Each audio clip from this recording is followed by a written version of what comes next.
வாழ்த்துக்கள். இந்த ஒரு பெரியன் ஸ்டடி. பெரியன் ஸ்டடியில வந்து நமக்கு நம்மள நாம வந்து பரிசோதிப்பதற்கு ஒரு பெரிய வாய்ப்பு. பெரியன் ஸ்டடியில. அது முக்கியமான ஒரு விஷயம். ஏன்னா பெரியன் ஸ்டடியில நம்ம என்ன பண்றோம்னா, ஒரு தலைப்பு தேர்ந்தெடுத்துக்கிறோம். அந்த தலைப்பு இருக்கக்கூடிய அந்த பகுதிகள் என்ன இருக்குதோ அதெல்லாம் நமக்கு ஃபர்ஸ்ட் குடுத்துடுறோம். அதுக்கப்புறம் அதனுடைய அடிப்படையில் இருக்கக்கூடிய கேள்விகளையும் நம்ம குடுக்குறோம் இல்லையா? அப்ப இந்த கேள்விகள வச்சு நீங்க அந்த பதில்கள ஒரு 2 அல்லது 3 நாட்கள் தியானம் பண்றது. அது தியானம் பண்ணும்போது இல்ல, அந்த தியானம் பண்ணும்போது, அது நம்மளுடைய புது சிருஷ்டியினுடைய வாழ்க்கைக்கு எவ்வளவு பிரயோஜனமாக இருக்குது. அதில் இருக்கக்கூடிய சத்தியங்களை நம்ம கடைபிடிக்கும்போது, நமக்கு வரக்கூடிய சோர்வுகள், சோதனைகள், எப்படிப்பட்ட சோதனைகள்லாம் வருது. ஸோ அந்த சோதனைகள்லாம் வரும்போது ஆ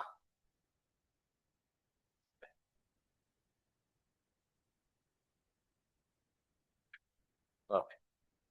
அப்ப அந்த சோதனைகள்லாம் வரும்போது, நாம் அதை மேற்கொள்வதற்கு என்ன பண்ணோம்? மேற்கொள்ள முடிஞ்சுச்சா? மேற்கொள்ள முடியாதபடிக்கு என்னென்ன தடைகள்லாம் வருது இல்லையா? இல்ல எப்படி நம்ம அதை மேற்கொண்டோம்? அதன் மூலமா நமக்கு கிடைச்ச ஆசீர்வாதங்கள் என்ன? சோ இத வந்து நம்ம ஒவ்வொருவராக பகிர்ந்து கொள்வது. இது பெரியன் ஸ்டடி. இல்லையா? போன வருஷம் நம்ம ஒரு இது நம்ம பார்த்தோமா, ஒரு டாபிக் பார்த்தோம். ஆரோன் அப்படின்னு ஒரு டாபிக் பார்த்தோம். ஆபேல் ஒரு டாபிக் பார்த்தோம். சோ அது மூலமாக தேவன் நமக்கு நிறைய பாடங்களை வச்சிருக்கிறார் இல்லையா? அந்த பாடங்கள நம்முடைய வாழ்க்கையில கடைபிடிப்பதற்கு நம்ம முயற்சி பண்றது. அதுதான் அந்த ஒரு வாரம் கேப். அதுல எவ்வளவு டிஸ்கரேஜ் ஆயிருக்கிறோம், எவ்வளவு வெற்றி பெற்றிருக்கிறோம் இல்லையா? எப்படியெல்லாம் அதை டேக்கிள் பண்றதுக்கு நமக்கு என்னென்ன உதவியாக இருந்துச்சு. ஒருவேளை வேற இடத்துல ஒரு சப்ஜெக்ட் நம்ம கேட்டிருப்போம், படிச்சிருப்போம் இல்லையா? அது நமக்கு இந்த இடத்துல எவ்வளவு ஹெல்ப் ஆச்சு அப்படின்னு சொல்லி கருத்துக்களை வந்து பரிமாறுது எல்லாருமே. இதுதான் நம்ம பெரிய ஸ்டடி. அதே போல ஒரு 3 months ஒன்ஸ் நம்ம ஒரு டெஸ்டமனி மீட்டிங் கூட வச்சுக்கலாம் அப்படின்னு சொல்றோம். ஸோ அந்த டெஸ்டமனி மீட்டிங்ல நம்ம பார்த்தோம்னா, இதுவரைக்கும் நம்ம படித்த அந்த பாடங்கள், அந்த பாடங்கள் வந்து நமக்கு எவ்வளவு பிரயோஜனமாக இருந்துச்சு. ஸோ அந்த பாடங்கள் மூலமாக நம்ம பெற்றுக்கொண்ட நல்ல நல்ல வாய்ப்புகள் என்ன? எப்படி எப்படி மாற்றங்களை நம்மளுக்குள்ள கொண்டு வர்றதுக்கு உதவியாக இருந்துச்சு? என்னென்ன மாற்றங்கள் பண்ண முடியாதபடிக்கு எதெல்லாம் தடையாக இருந்துச்சு? இல்லையா? அதெல்லாம் வெற்றி பெறதுக்கு தேவன் எப்படி நமக்கு உதவிகளை செஞ்சாரு? சகோதரர் மூலமாக என்னென்ன உதவிகளை நம்ம பெற்றுக்கொண்டோம்? பாடங்கள் மூலமாக என்னென்ன உதவிகளை பெற்றுக்கொண்டோம்? இவைகள்லாம் வந்து நம்ம ஒரு சாட்சியாக அறிவிக்கும். இதுல ஒரு பெனிஃபிட் என்னன்னா, இப்ப நம்ம ஒரு 10 பேர் இருக்கிறோம்னு வச்சுக்கோங்களேன். 10 பேரு 10 விதமான அனுபவங்கள் இல்லையா? அந்த அனுபவங்கள்ல அந்த வெற்றி வந்து 10 பாடங்கள்ல இருந்து நம்ம கற்றுக்கொண்டிருப்போம். அந்த பாடங்களை நம்ம பகிர்ந்துக்கும் போது, ஏன்னா கண்டிப்பா ஒரு ஃபுல் சப்ஜெக்ட் நம்ம பேச போறதில்ல. அந்த சப்ஜெக்ட்டுடைய சாராம்சத்தை மாத்திரம் நம்ம என்ன பண்ணுவோம்? இப்ப நம்ம பகிர்ந்துக்குவோம். அப்ப அந்த சாராம்சம் வந்து இங்க இருக்க எல்லாருக்குமே ஒரே நாள்ல, ஒரே நேரத்துல ஒரு 1 ஹவர்ல நம்ம வந்து ஒரு 10 சப்ஜெக்ட் உடைய சத்தியத்தை நம்ம என்ன பண்ணலாம்? பெற்றுக்கொள்ளலாம். அது பெரியன் ஸ்டடி. அது டெஸ்டமனி மீட்டிங். டெஸ்டமனி மீட்டிங்ல அந்த மாதிரி ஒரு வாய்ப்பு நமக்கு இருக்குது. சரிங்களா? அதுல நமக்கு என்ன சொல்றாருன்னா, இந்த டெஸ்டமனி மீட்டிங் வந்து ரொம்ப 1 வருடத்துக்கு முன்னாடி நடந்தது. அதெல்லாம் நம்ம பேச வேண்டிய அவசியம் இல்ல. இப்ப நமக்கு சமீபமா ஒரு 10 நாளோ, ஆ இல்ல 1 வாரத்திலயோ, இல்ல இந்த கடந்த 1 மாதத்திலயோ நம்ம பெற்றுக்கொண்ட சத்தியங்கள், அந்த சத்தியத்தின் மூலமாக நமக்கு கிடைத்த பாடங்கள், அது நமக்கு எவ்வளவு பிரயோஜனமாக இருந்துச்சு. அப்படிங்கிற ஒரு சாட்சி. முக்கியமா நம்மளுடைய கோல் என்னன்னா, புது சிருஷ்டி. புது சிருஷ்டியை நம்ம என்ன பண்ண போறோம்? வளர்க்கணும். இல்ல. அந்த புது சிருஷ்டிய உருவாக்குற ஒரு பொறுப்பு தேவன் யாருக்கு குடுத்திருக்கிறாரு? நம்மளுக்கு குடுத்திருக்காரு. ஆக்சுவலி நீங்க பாத்தீங்கன்னா, எல்லா சிருஷ்டியுமே அழிவுக்குரியவைகளாக தேவன் சிருஷ்டித்தார். ஆனா அழியாமை உள்ள ஒரே ஒரு சிருஷ்டி தான் புது சிருஷ்டி. இப்போ தேவனுடைய இன்வால்மெண்ட் நீங்க பாத்தீங்கன்னா எவ்வளவு இருக்குது? இந்த புது சிருஷ்டியை உருவாக்குறதுல தேவன் எவ்வளோ தன்னை வந்து இன்வால்வ் பண்ணியிருக்காரு, உட்படுத்தியிருக்காரு. எவ்வளவு? ஓகே. தேவனுடைய இப்ப நம்ம என்ன சொல்றோம்னா, ஒரு ஒரு சிருஷ்டியை தேவன் சிருஷ்டிக்கும் போது அவருடைய நீதி, அன்பு, ஞானம், வல்லமை இவைகளெல்லாம் வந்து சேர்ந்து சரிசமமாக அது வந்து ஒரு வேலை செய்து ஒரு சிருஷ்டியை உருவாக்கியது. கரெக்டா? தேவனுடைய 4 குணாலட்சணங்கள் சேர்ந்துதான் ஒரு சிருஷ்டியை உருவாக்குச்சு. இப்ப மனுஷனை உருவாக்கணும் அப்படின்னு சொல்லும்போது பாத்தீங்கன்னாக்கா, மனுஷனை எப்படி உருவாக்கி இருக்கிறார் தேவன்? அவருடைய 4 குணாலட்சணங்கள். அவருடைய 4 குணாலட்சணங்கள் தான் மனுஷனை உருவாக்கியதாக நம்ம பார்க்கிறோம் இல்லையா? ஆகையினால ஆனா புது சிருஷ்டியை தேவன் உருவாக்கும் போது அப்ப நீங்க யோசித்து பார்க்கணும். புது சிருஷ்டியை உருவாக்கும் போது தேவன் வந்து என்னென்ன அவருடைய அந்த குணங்களை எல்லாம் வச்சு தேவன் இதே இந்த சிருஷ்டிகளை உருவாக்குனது போலவே தேவன் வந்து புது சிருஷ்டியை கூட தேவன் வந்து உருவாக்குறாரா? இப்படி 4 குணங்கள் சேர்ந்து இல்லையா? தேவன் என்ன பண்றாரு? ஒரு ஒரு சிருஷ்டியை உருவாக்கும் போது ஒரு ஒரு தனிமங்களை எடுத்துக்கிறாரு. தேவன் வந்து அதுல இன்வால்மெண்ட். ஆனா தேவன் 6 நாள் இவைகள்லாம் செஞ்சு 7ஆம் நாள் ஓய்ந்திருக்கிறார். ஓய்ந்திருக்கிற அந்த காலப்பகுதி தான் நம்மளுடைய யுகம். சரிங்களா? அதுலதான் பாஸ்ட், பிரசன்ட், ஃபியூச்சர். இது வந்து தேவன் ஓய்ந்திருக்கக்கூடிய 7ஆம் நாள் இல்லையா? ஒரு நாள் என்பது எவ்வளவு வருஷம்? இதாவாகிய தேவனுக்கு 7000 வருஷத்தை கொண்ட காலப்பகுதி இல்லையா? இப்ப அந்த 7000 வருஷத்துல 7ஆவது வருஷத்துல தான் நம்ம இருக்கிறோம் இல்லையா? சரி. அப்படி இருக்கும்போது தேவன் ஓய்ந்திருக்கக்கூடிய சமயத்துல உருவாகிறது இந்த புது சிருஷ்டி. அந்த புது சிருஷ்டி உருவாக்குறதுல தேவனுடைய இன்வால்மெண்ட் எவ்வளவு இருக்குது? இப்ப புரிஞ்சுங்களா? எவ்வளவு அவருடைய ஞானம், எவ்வளவு அவருடைய அன்பு தேவன் கொடுத்து தேவன் எவ்வளவு இன்வால்வ் ஆகி எப்படி இதை செய்யறாரு இந்த புது சிருஷ்டி? நீங்க சொல்லுங்க. நம்மளே சேர்த்து. ஓகே. வேற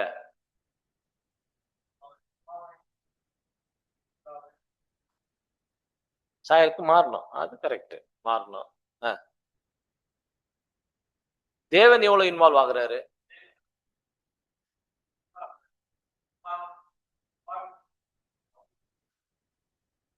இப்ப நம்ம எதுவும் பண்ண போறது இல்ல. அவரே நம்மளுக்குள்ள என்ன பண்றாரு? ரெடி பண்றாரு. நம்ம என்ன பண்ண போறோம்? சரண்டர் ஆகுறோம். வேற எல்லாம் நீங்க பாத்துக்கோங்க. நான் எனக்கு கொடுத்துட்றேன். இவ்வளவுதான் என்னால முடியும். அப்படியா? அப்- அப்படி இல்ல. மைக் எடுத்துக்கோங்க. அது மைக்ல.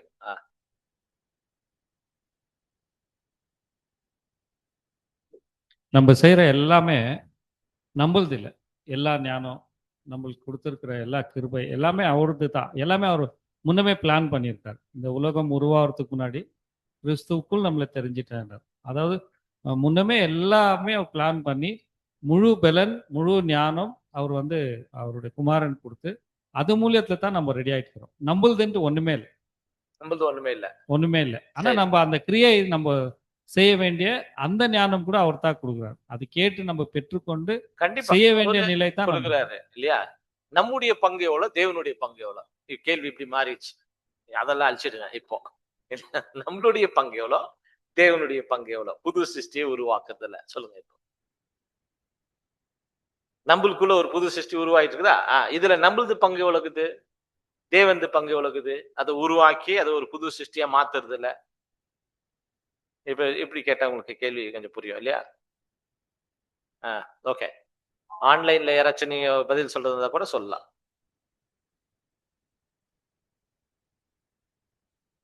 சரி, எப்படி எதனால இந்த புது சிருஷ்டி உருவாகுது? எதனால இந்த புது சிருஷ்டி வளருது? மெயின் சோர்ஸ் எங்க இருக்குது இதனுடைய வளர்ச்சிக்கு? Very good. கரெக்டா சொன்னார்ல. தேவனுடைய வசனம். தேவனுடைய வசனத்தின் மூலமாக என்ன பண்ணுது? புது சிருஷ்டி வளருது, உருவாயிருக்கு. வளருது எப்படி? கிரியையில காமிக்கணும். தேவனுடைய பரிசுத்தாவி பெற்று நம்ம வளர்றோம். பரிசுத்தாவி பெற்றுக்கணும். வேற வளர்ச்சி. வளர்ச்சி நம்ம ஆ, சிந்தையில மாறி காமிக்கணும். மாம்ச சிந்தை சாகடிச்சு ஓகே. அதெல்லாம் ஓகே. மூலக்கூறு, தனிமம். கனிமம்னா சத்திய வசனத்துல வெரி குட். இப்ப வசனத்துல பாருங்க, இப்படி நல்லா அண்டர்ஸ்டாண்ட் பண்ணுங்க. இப்படிதான். இப்போ சத்தியத்தின் வசனத்தை கேட்டு விசுவாசிக்கும் போது உங்களுக்குள்ள ஒரு புது சிருஷ்டி கரு உருவானதுன்னு வச்சு. இப்ப அது வளரணும் அப்படின்னு சொல்லும்போது அதுக்கும் அதே மெத்தட் தான். அதான் ஃபுட்டு. ஏன்னா தேவன் இந்த புது சிருஷ்டி எப்படித்தான் உருவாக்குறாருன்னா, எல்லாருக்கும் ஒரு சாட்சி கொடுத்திருக்கிறாரு. என்னன்னா, நான் இப்ப இது சிருஷ்டி பண்ணல. தேவன் ஓய்ந்திருக்கிறாரு. ஆனா இந்த புது சிருஷ்டி வந்து அழியாமை உள்ள ஒரு சிருஷ்டி. மகிமைக்கு வரப்போகுது. இது எப்படி உருவாக்குது? எப்படி இந்த மகிமை அடைந்ததுன்னா, தேவனுடைய வார்த்தை.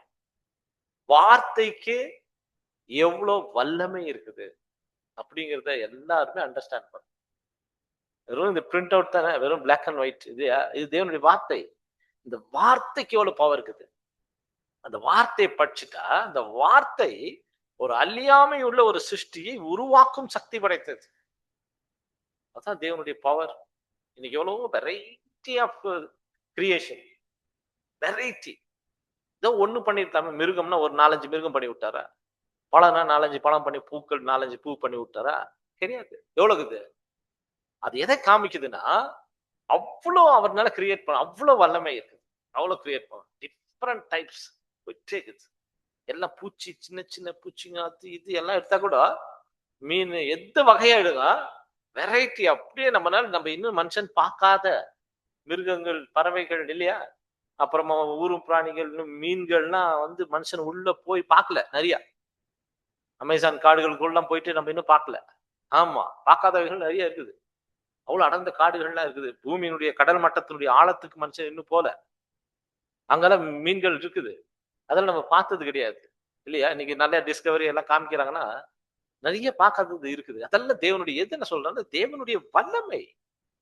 அவ்வளோ அவர்னால என்ன பண்ண முடியும்? அவ்வளோ கிரியேட் பண்ண முடியும். அவ்வளோ எண்ணில் அடங்காததா இருக்கு தேவனுடைய, சரிங்களா? அந்த மாதிரி தேவனுடைய வார்த்தை இப்ப இந்த கிரியேஷன், இது அழிவில்லாத ஒரு சிருஷ்டி. இது வரைக்கும் இருந்தவைகள்லாம் அழிவு குறிவைகள். அந்த தேவன் இப்ப உருவாக்க போகிறது அழியாமை, சரிங்களா? அப்ப அதுல தேவனுடைய இன்வால்மெண்ட் எவ்வளவு இருக்குது அப்படின்னு கேட்டீங்கன்னா, நம்ம எந்த அளவுக்கு இன்வால்வ் ஆகிறோமோ அந்த அளவுக்கு அவருடைய இன்வால்வ். நீங்க ஒரு 10% நீங்க இன்வால்வ் ஆனீங்கன்னா தேவன் கூட என்ன பண்ணுவாரு? ஒரு 10% உங்களுக்கு கிருபை காமிப்பாரு, பரிசுத்தாவி கொடுப்பாரு, டீச்சர்ல கொடுப்பாரு, சப்ஜெக்ட் கொடுப்பாரு. அவ்வளவு. நீங்க ஒரு 50% பாதிக்கு பாதி இன்வால்வ் ஆகுதுன்னா தேவன் என்ன பண்ணுவாரு?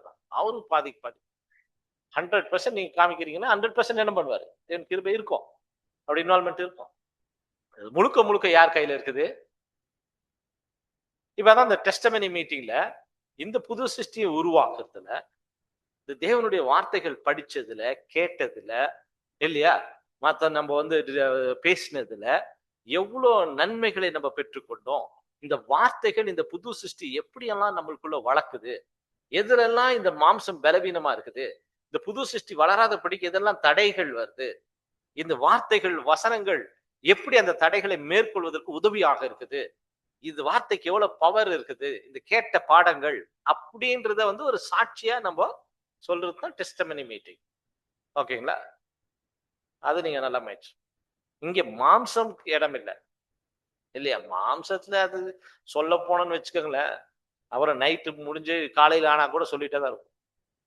அவ்வளவு விஷயம் இருக்குது, சப்ஜெக்ட் நிறைய இருக்கு. ஆனா இப்போ புது சிருஷ்டியை வளர்ப்பதுல, இந்த புது சிருஷ்டி நாளுக்கு நாள் பரிசுத்தமாகறதுல இல்லையா, நீதிமானாக்கப்பட்டு பரிசுத்தமாக்கப்பட்டு மகிமை அடையுது இல்லைங்களா? அதுதான் ஜஸ்டிபிகேஷன், சான்டிபிகேஷன், குளோரிபிகேஷன் பாக்குறோமே. அந்த மாதிரி அது பரிசுத்தமாகறதுல வார்த்தைகள் எவ்வளவு உதவியாக இருந்துச்சு. இப்ப பெரியன் ஸ்டடியில சில நிறைய பாடங்கள் கேட்டுக்கிறோம். வேற வாரம் முழுசும் வேற வேற பாடங்கள் நம்ம கேட்கிறோம். சில வீட்டுல மண்ணா இதெல்லாம் நம்ம படிக்கிறோம். சில பாடல்கள் இல்லையா, இதெல்லாம் வந்து நமக்கு எவ்வளவு உதவியாக இருந்துச்சு அப்படிங்கிற ஒரு பரிமாற்றம் தான் டெஸ்டமனி மீட்டிங், சாட்சி கூட்டம் இல்லையா? இப்ப அந்த மாதிரி ஒரு ஒரு புது சிஸ்டருடைய சாட்சி நம்ம கேட்க போறோம். அதுதான் இப்ப நீங்க அந்த மைண்ட்ல தான் நம்ம இந்த டெஸ்டமனி மீட்டிங் நம்ம செய்ய போறோம். ஓகே, ஸோ அதுக்காக தான் வந்து ஒரு இன்ட்ரோடக்ஷன். சரிங்களா? ஓகே, சரி, நம்ம ஒருத்தரது நம்ம கேட்கலாம். ஆன்லைன்ல இருக்கவங்களுடைய டெஸ்டமனி கூட நம்ம கேட்கலாம். நமக்கு வந்து இது இன்னைக்கே நம்ம முடிக்கணும்னு கூட இல்ல. ஒருவேளை இன்னைக்கு 2, 3 பேர் தான் நம்ம பேச முடிஞ்சுச்சு அப்படின்னு சொன்னா கூட, அடுத்த வாரத்துல கூட நம்ம கன்டின்யூ பண்ணலாம். ஓகேங்களா? மோஸ்ட்லி அடுத்த வாரத்துக்கு நமக்கு இருக்காது. அ அதுக்கு அடுத்த வாரம் கூட கன்டின்யூ ஆகும். ஓகே. அது தேவன் எப்படி நமக்கு குடுக்குறாரோ வாய்ப்பு, அது மாரி நமக்கு வாய்ப்பு பயன்படுத்திக்கலாம். ஓகே. நம்ம ஃபர்ஸ்ட் டெஸ்டிமனி மீட்டிங் நம்ம யாரோட கேட்கலாம்? ஓகே. சிஸ்டர் மிஷ்பா. பேசுங்க. Good evening, brothers and sisters. Sorry, echo ஆகுதா வாய்ஸ்? ஒரு நிமிஷம். கொஞ்சம் கம்மி பண்ணு சவுண்ட்.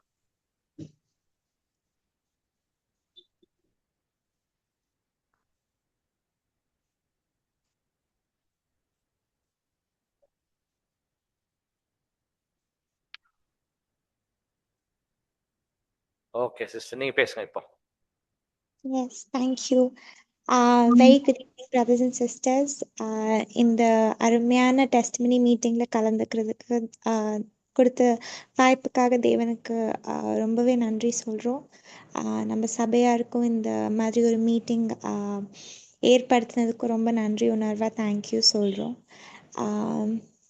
தேவன் வந்து இந்த வருடத்தில் வந்து இந்த வென்ஸ்டே பெரியன் ஸ்டடி மீட்டிங் ஏற்படுத்தும் போது கலந்துக்க முடியுமா இல்லையா அப்படின்ற நிறைய குழப்பங்கள் இருந்தது. நிறைய என்கரேஜ்மெண்ட் கிடைச்சது அட்டன் பண்ணுறதுக்கு. அதுக்கும் ரொம்ப தேவனுக்கு நன்றி சொல்கிறோம். வேலைகள் நிமித்தமாக இன்னைக்கு இல்லை நாளைக்கு ஏதாச்சும் ஒரு மீட்டிங் தான் அட்டன் பண்ண முடிஞ்சது. பட் எப்போல்லாம் அட்டன் பண்ணமோ நிறையவே அந்த வாரந்தோறும் ஒரு ஒரு பூஸ்ட் கிடைச்ச மாதிரி நிறைய புஷ் கிடைச்சது எனக்கு பர்சனலாக இந்த பெரியன் ஸ்டடியிலேருந்து. ஸோ அந்த விதத்தில் அட்டன் பண்ண பெரியன் ஸ்டடீஸ்லேருந்து ஒரு 3 விஷயம் எனக்கு வந்து பர்சனலாக என்னுடைய புது சிருஷ்டியோட வளர்ச்சிக்கும் அதோடைய பெலனுக்கும் கொடுத்த ஒரு ஒரு பூஸ்டர் டோஸ் என்னவா இருந்துச்சு அப்படின்னு இன்னைக்கு ஷேர் பண்ண விரும்புகிறோம். முதலாவதாக என்ன அப்படின்னா, இந்த டேபர்நாக்கிளோட ஏற்பாடுலே தேவன் வந்து எவ்வளோ மைன்யூட்டாக சில விஷயங்களை பார்த்து பார்த்து செஞ்சு அதே மாதிரி அவரோட இஸ்ரேல் மக்களை வந்து செயல்படுத்துறதுக்கு அவர் வந்து உதவி செஞ்சுருக்கார் அப்படின்றத பார்த்தே ரொம்ப ரசித்தேன். ஏன்னா இப்போ சிம்பிளான ஒரு விஷயம், ஆரோன் வந்து அவர் வந்து பலி செலுத்துறதுக்கு முன்னாடி அவரு கூட தன்னை வந்து சுத்திகரிச்சுட்டு தான் பலி செலுத்தணும். அவர் வந்து கர்த்தராகிய இயேசு கிறிஸ்துவோடைய நிழலா இருந்தாலும் அவரும் ஒரு சுத்திகரிப்பு உள்ள ப்ராசஸ்க்குள்ள போய் தான் அந்த நிழலுக்கே தகுதியா இருக்கணும் அப்படின்ற டீட்டெயில்ஸ்லாம் பார்க்கும்போது ரொம்பவே ஆச்சரியமாக இருந்துச்சு, ரொம்பவே டச்சிங்காக இருந்துச்சு.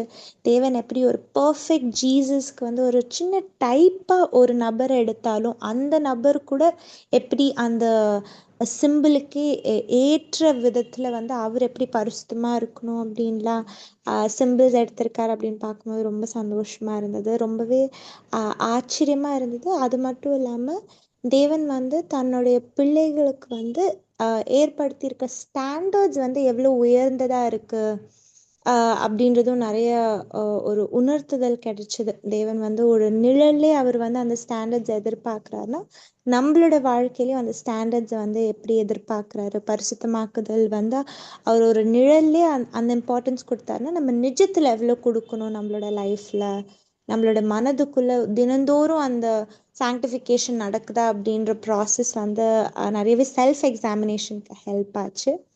ரெண்டாவது வந்து என்னுடைய ஃபேவரட் டேபர்நாக்கிள் ஸ்டடீஸ்லேயே சொல்லணுன்னா ஆரோனுடைய துளிர்த்த கோல்.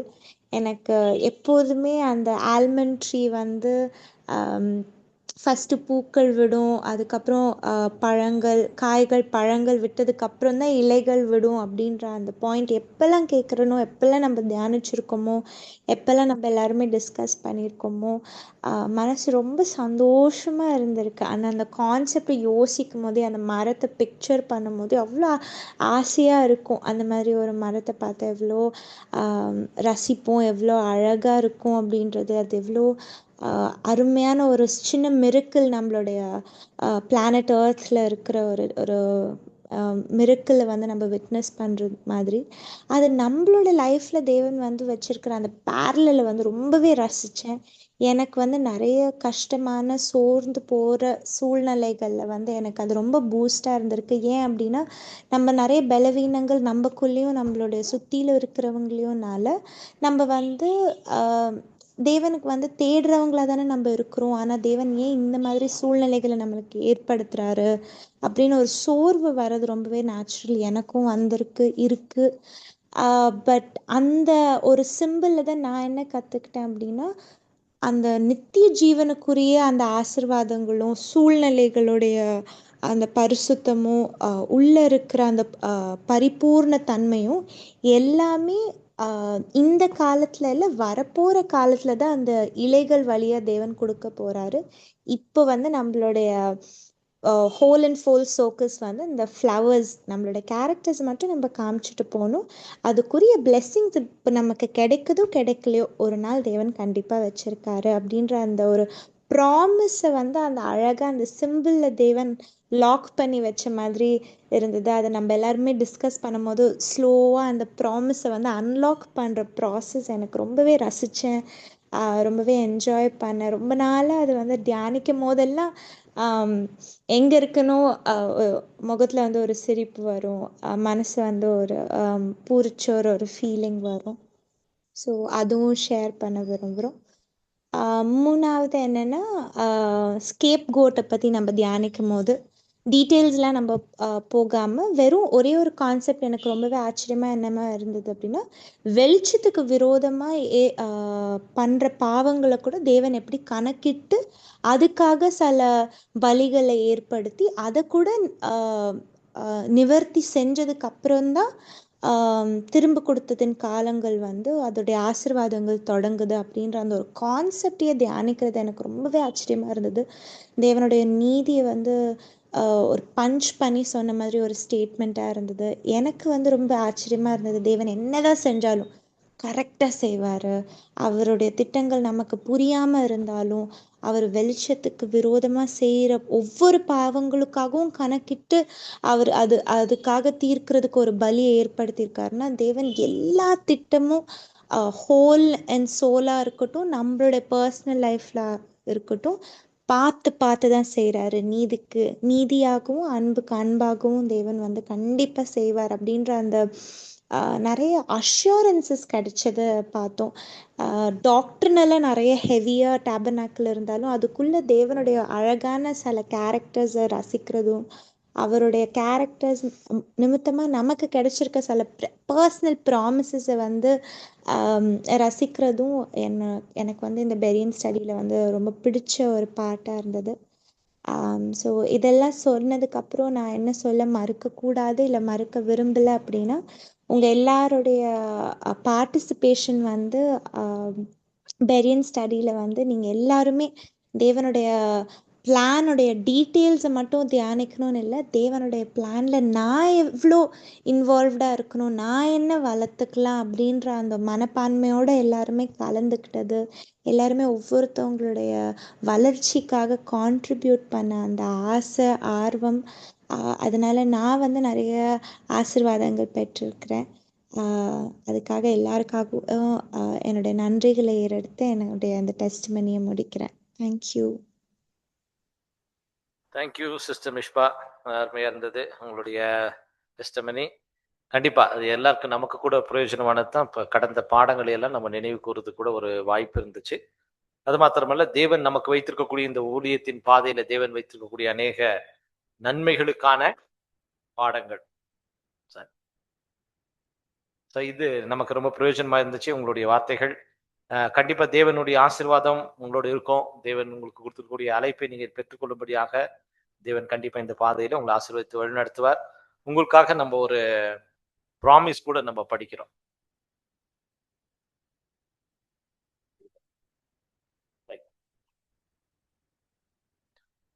சகோதரி மிஷ்பா அவர்களுக்காக நம்மளுக்கும் எல்லாருக்கும் பிரயோஜனமாக இருக்கும் வகையில இந்த ஒரு ப்ராமிஸ் நம்ம படிக்கலாம். உன் கண்கள் ராஜாவை மகிமை பொருந்தினவராக காணும், தூரத்தில் உள்ள தேசத்தையும் பார்க்கும். ஏசாயா 33:17. ஓ அமைதிக்கும் சமாதானத்திற்கும் மகிமைக்கும் ஆசீர்வாதத்திற்கும் சந்தோஷமான ஐக்கியத்திற்கும் முடிவில்லா அன்பிற்கும் கரைபடாத பரிசுத்தத்திற்கும் முடிவில்லா பேரின்பத்திற்கும் உரிய எத்துணை தரிசனம். இதன் மகிமையை சிறிதளவு கண்டவர்களாலோ பரிசுத்தமான வைராக்கியத்தை தூண்டி விடுகிறதற்கும் உண்மையாய் முயற்சிப்பதற்கும் இந்த தரிசனம் வழிநடத்தும். ஒழுக்க முறையின் பாதையில் வரும் சகல இழப்புகளையும் சிலுவைகளையும் பொறுமையோடு சகித்து தொடர்ந்து நிலை நிற்பதற்கும் என இந்த தரிசனத்தின் வல்லமையை மதிப்பிட முடியும். கிறிஸ்துவின் நாமத்தை தரித்து கொண்ட அனைவரும் இந்த ஆசீர்வாதமான தரிசனத்தின் எண்ணங்களினால நிரப்பப்படவில்லை என்பதில் ஆச்சரியப்படுவதற்கு ஒன்றுமில்லை. காரணம், இவ்விஷயங்களை அறிவு பூர்வமாக அறிந்தவர்களில் கூட வெகு சிலரே தரிசனத்தை உண்மையாய் கண்டு அதில் தங்களுக்கும் ஒரு பங்கு இருப்பதை விசுவாசத்தினால் உணர்ந்து கொள்கின்றனர். நீ தேவனுடைய வார்த்தைகளை கேட்கிறவனாய் மாத்திரமிராமல் அதன்படி உண்மையாய் செய்கிறவனாகவும் இருப்பாயானால் இப்பொழுதே உன்னுடைய விசுவாச கண்கள் வெளியாக்கப்பட போகிற மகிமையின் பிரஸ்தாபத்தை காணும். மேலும் நீதியின் பாதையில் நடக்கும்படி உன்னுடைய அடிகள் உயிர்ப்பிக்கப்படும். தேங்க்யூ. சகோதரி மிஷ்பா அவர்களுக்கு ஐசாயா 33:16 நீங்க கூட இங்கிலீஷ்ல நீங்க படிங்க. ஸோ கண்டிப்பா தேவன் வந்து ஒரு பெரிய ஆசீர்வாதத்தை நமக்கு வச்சிருக்கிறாரு. இந்த வார்த்தைகளை எல்லாம் இந்த பாடங்கள்லாம் நம்ம புரிஞ்சுக்கிறதுக்கு தேவன் நமக்கு கொடுத்துருக்கக்கூடிய ஒரு பெரிய வாய்ப்பு.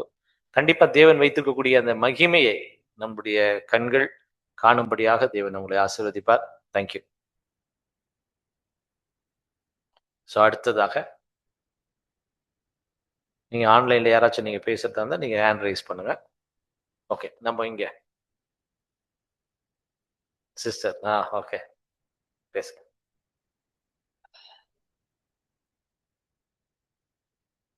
ஆன் பண்ணிக்கங்க. இவங்க அப்பதான் இவங்களுக்கு ஓகே. சிஸ்டர் தாரா அவர்களுடைய ஒரு சாட்சி நம்ம கேட்கலாம்.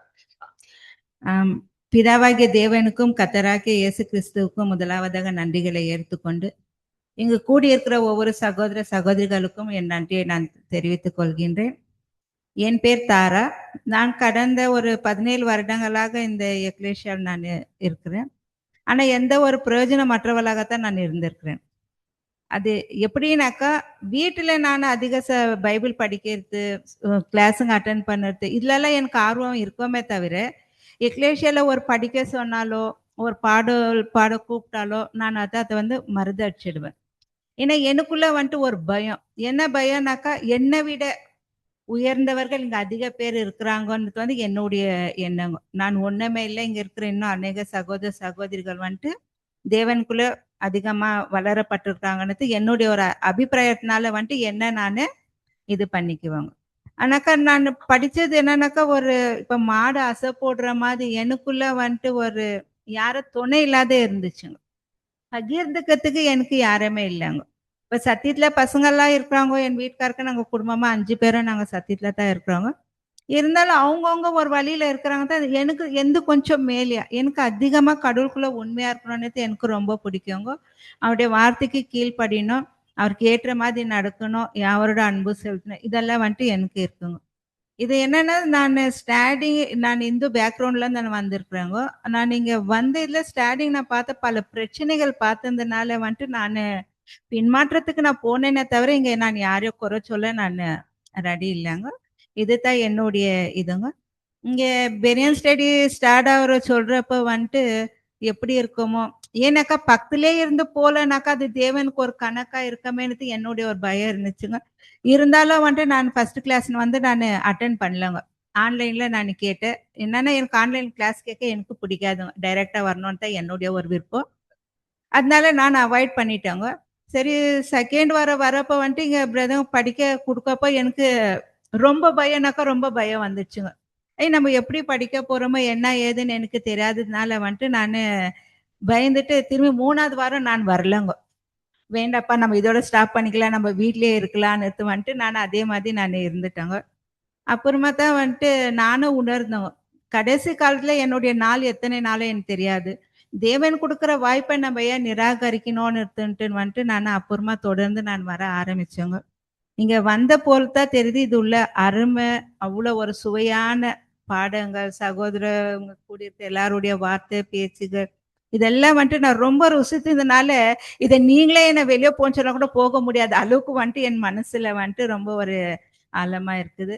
அது எங்களுக்காக நீங்களும் டைம் எடுத்துக்கொண்டு வந்து இங்க எங்களுக்காக பகிர்ந்து அவ்வளவு தூரத்துல வந்து சேர்த்து எல்லாருக்காகவும் நீங்க எடுத்திருக்கிற அந்த ஆவிக்குரிய காரியத்திற்காகவும் நன்றி. இனி சத்தியத்துலன்னா இந்த வால்யூம்ஸ் பிளஸ் ரீப்ரிண்ட் டேபர்னாக்கல் இதெல்லாம் புக்குங்க இருந்தாலும் வந்துட்டு இது எடுத்து படிக்கணும்னு எனக்கு தோணலைங்க. ஆனா பைபிள் ரொம்ப படிக்குவேன். மற்ற புக்ஸ் ஏன்னா இது குறிப்பிட்டது அது பாயிண்ட் அதுல இருக்குது. ரசர் பிரதர் எழுதி இருக்கிறாருன்னு வந்துட்டு இந்த கிளாஸுங்களை வச்சுதான் நான் தெரிஞ்சுக்கினே தவிரங்க வந்துட்டு நான் அந்த அளவுக்கு இப்ப என்ன ஒரு ரீப்ரிண்ட் கொடுத்தா கூட எடுத்து உடனே அதை படிக்க தோணுதுங்க, அதுல அதை புரிஞ்சுக்க தோணுதுங்க. நான் ரொம்ப ருசிக்கிறேங்க தேவனுடைய வார்த்தை. இந்த கிளாஸ்ல வந்துட்டு ரொம்ப ருசிக்கிற கொடுத்த வாய்ப்புக்கு முதலாக தேவனுக்கு நன்றி. உங்கள் அனைவருக்கும் என் நன்றியை நான் தெரிவித்துக் கொள்கிறேன். தேங்க்யூ சகோதரி. கண்டிப்பா தேவன் வந்துட்டு இந்த ஒரு பெரியன் ஸ்டடி தேவன் நமக்கு ஒரு பெரிய வாய்ப்பு தான். இதுல நீங்க பாத்தீங்கன்னா எப்போதுமே பொதுவாக சகோதரிகள் வந்து தேவனுடைய வார்த்தைகளை பேசுறதுக்கு ஒரு வாய்ப்பு எதுவுமே இருக்கிறது இல்லை. அதனால தேவன் இது நம்மளுக்காக ஒரு ஏற்பாடு செஞ்சு வச்சிருக்கிறாரு. சகோதரிகள் வந்து அவங்களுடைய கருத்துக்களை வந்து பரிமாறிக்கொள்வதற்கான ஒரு அருமையான ஒரு வாய்ப்பு. ஸோ அதை கண்டிப்பா நீங்க வந்து அதை புரிஞ்சுக்கிட்டு அதில் நீங்க பயன்படுத்துறீங்க. சகோதரி தாரா வந்து நம்ம எல்லாருக்குமே நமக்கு ஒரு எக்ஸாம்பிள். அவங்க வந்து ஏன்னா நைட் டைம்ல 9 மணிக்கு மேல வீடு போய் சேரணும். அது சிஸ்டர்ஸ்க்கு ரொம்ப கஷ்டமான ஒரு விஷயம். ஆனா கூட நீங்க தொடர்ந்து இது வரைக்கும் உற்சாகமாக இந்த ஒரு கூட்டத்தில் நீங்க கலந்து கொண்டு உங்களுடைய வார்த்தைகளை வந்து நீங்க பகிர்ந்துருக்கீங்க. கண்டிப்பா அது எல்லாருக்குமே பிரயோஜனமானது. நீங்க அதை ப்ரிப்பேர் பண்றது எடுக்கக்கூடிய முயற்சிகள் அது கூட நிறைய எல்லாருக்குமே நல்ல ஒரு பாடத்தை கொடுத்துருக்குது. நல்ல படிப்பினைகள். நன்றி. உங்களுடைய ஊழியத்தை வந்து தேவன் தொடர்ந்து ஆசீர்வதிக்கிட்டோம். கண்டிப்பா இந்த பாதையில இன்னும் நீங்க தேவன் கொடுத்துருக்கக்கூடிய இந்த அழைப்பை பெரும் வகையில தேவன் உங்களை ஆசீர்வதிப்பார். ஸோ உங்களுக்காக கூட நம்ம ஒரு வார்த்தைகள் நம்ம படிக்கலாம். பாருங்க இங்க உபாகமும் 33:12.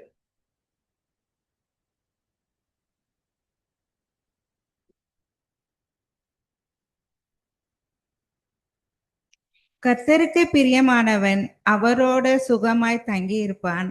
அவனை எந்நாளும் அவர் காப்பாற்றி அவன் எல்லைக்குள் வாசமாய் இருப்பார். உபாகமம் 33:12. அவருக்கு உண்மையாக இருப்பவர்கள் மாத்திரமே இப்படியாக காணப்படுவார்கள்.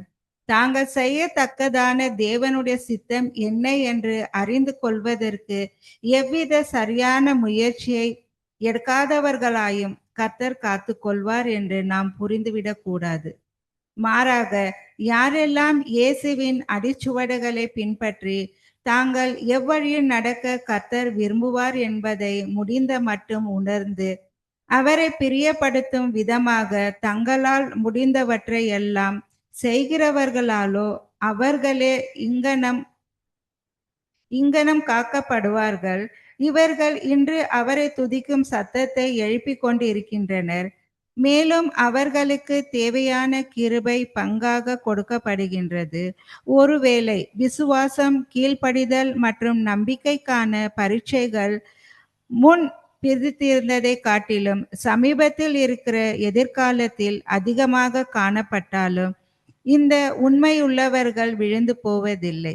கர்த்தருடைய செயல்பாடு மற்றும் வல்லமையை தங்கள் வாழ்க்கையில் சில தருணங்களில் தரிசிக்க உணர முடியாமல் இருக்கும் சமயங்களிலும் இவர்கள் கர்த்தருக்குள்ளும் அவருடைய பராக்கிரமத்தின் வல்லமையிலும் பலப்பட்டு இருப்பார்கள். ஆமென். தேவன் கண்டிப்பா உங்களுடைய ஓட்டத்தை தேவன் ஆசீர்வதிப்பார். தேங்க்யூ. நெக்ஸ்ட்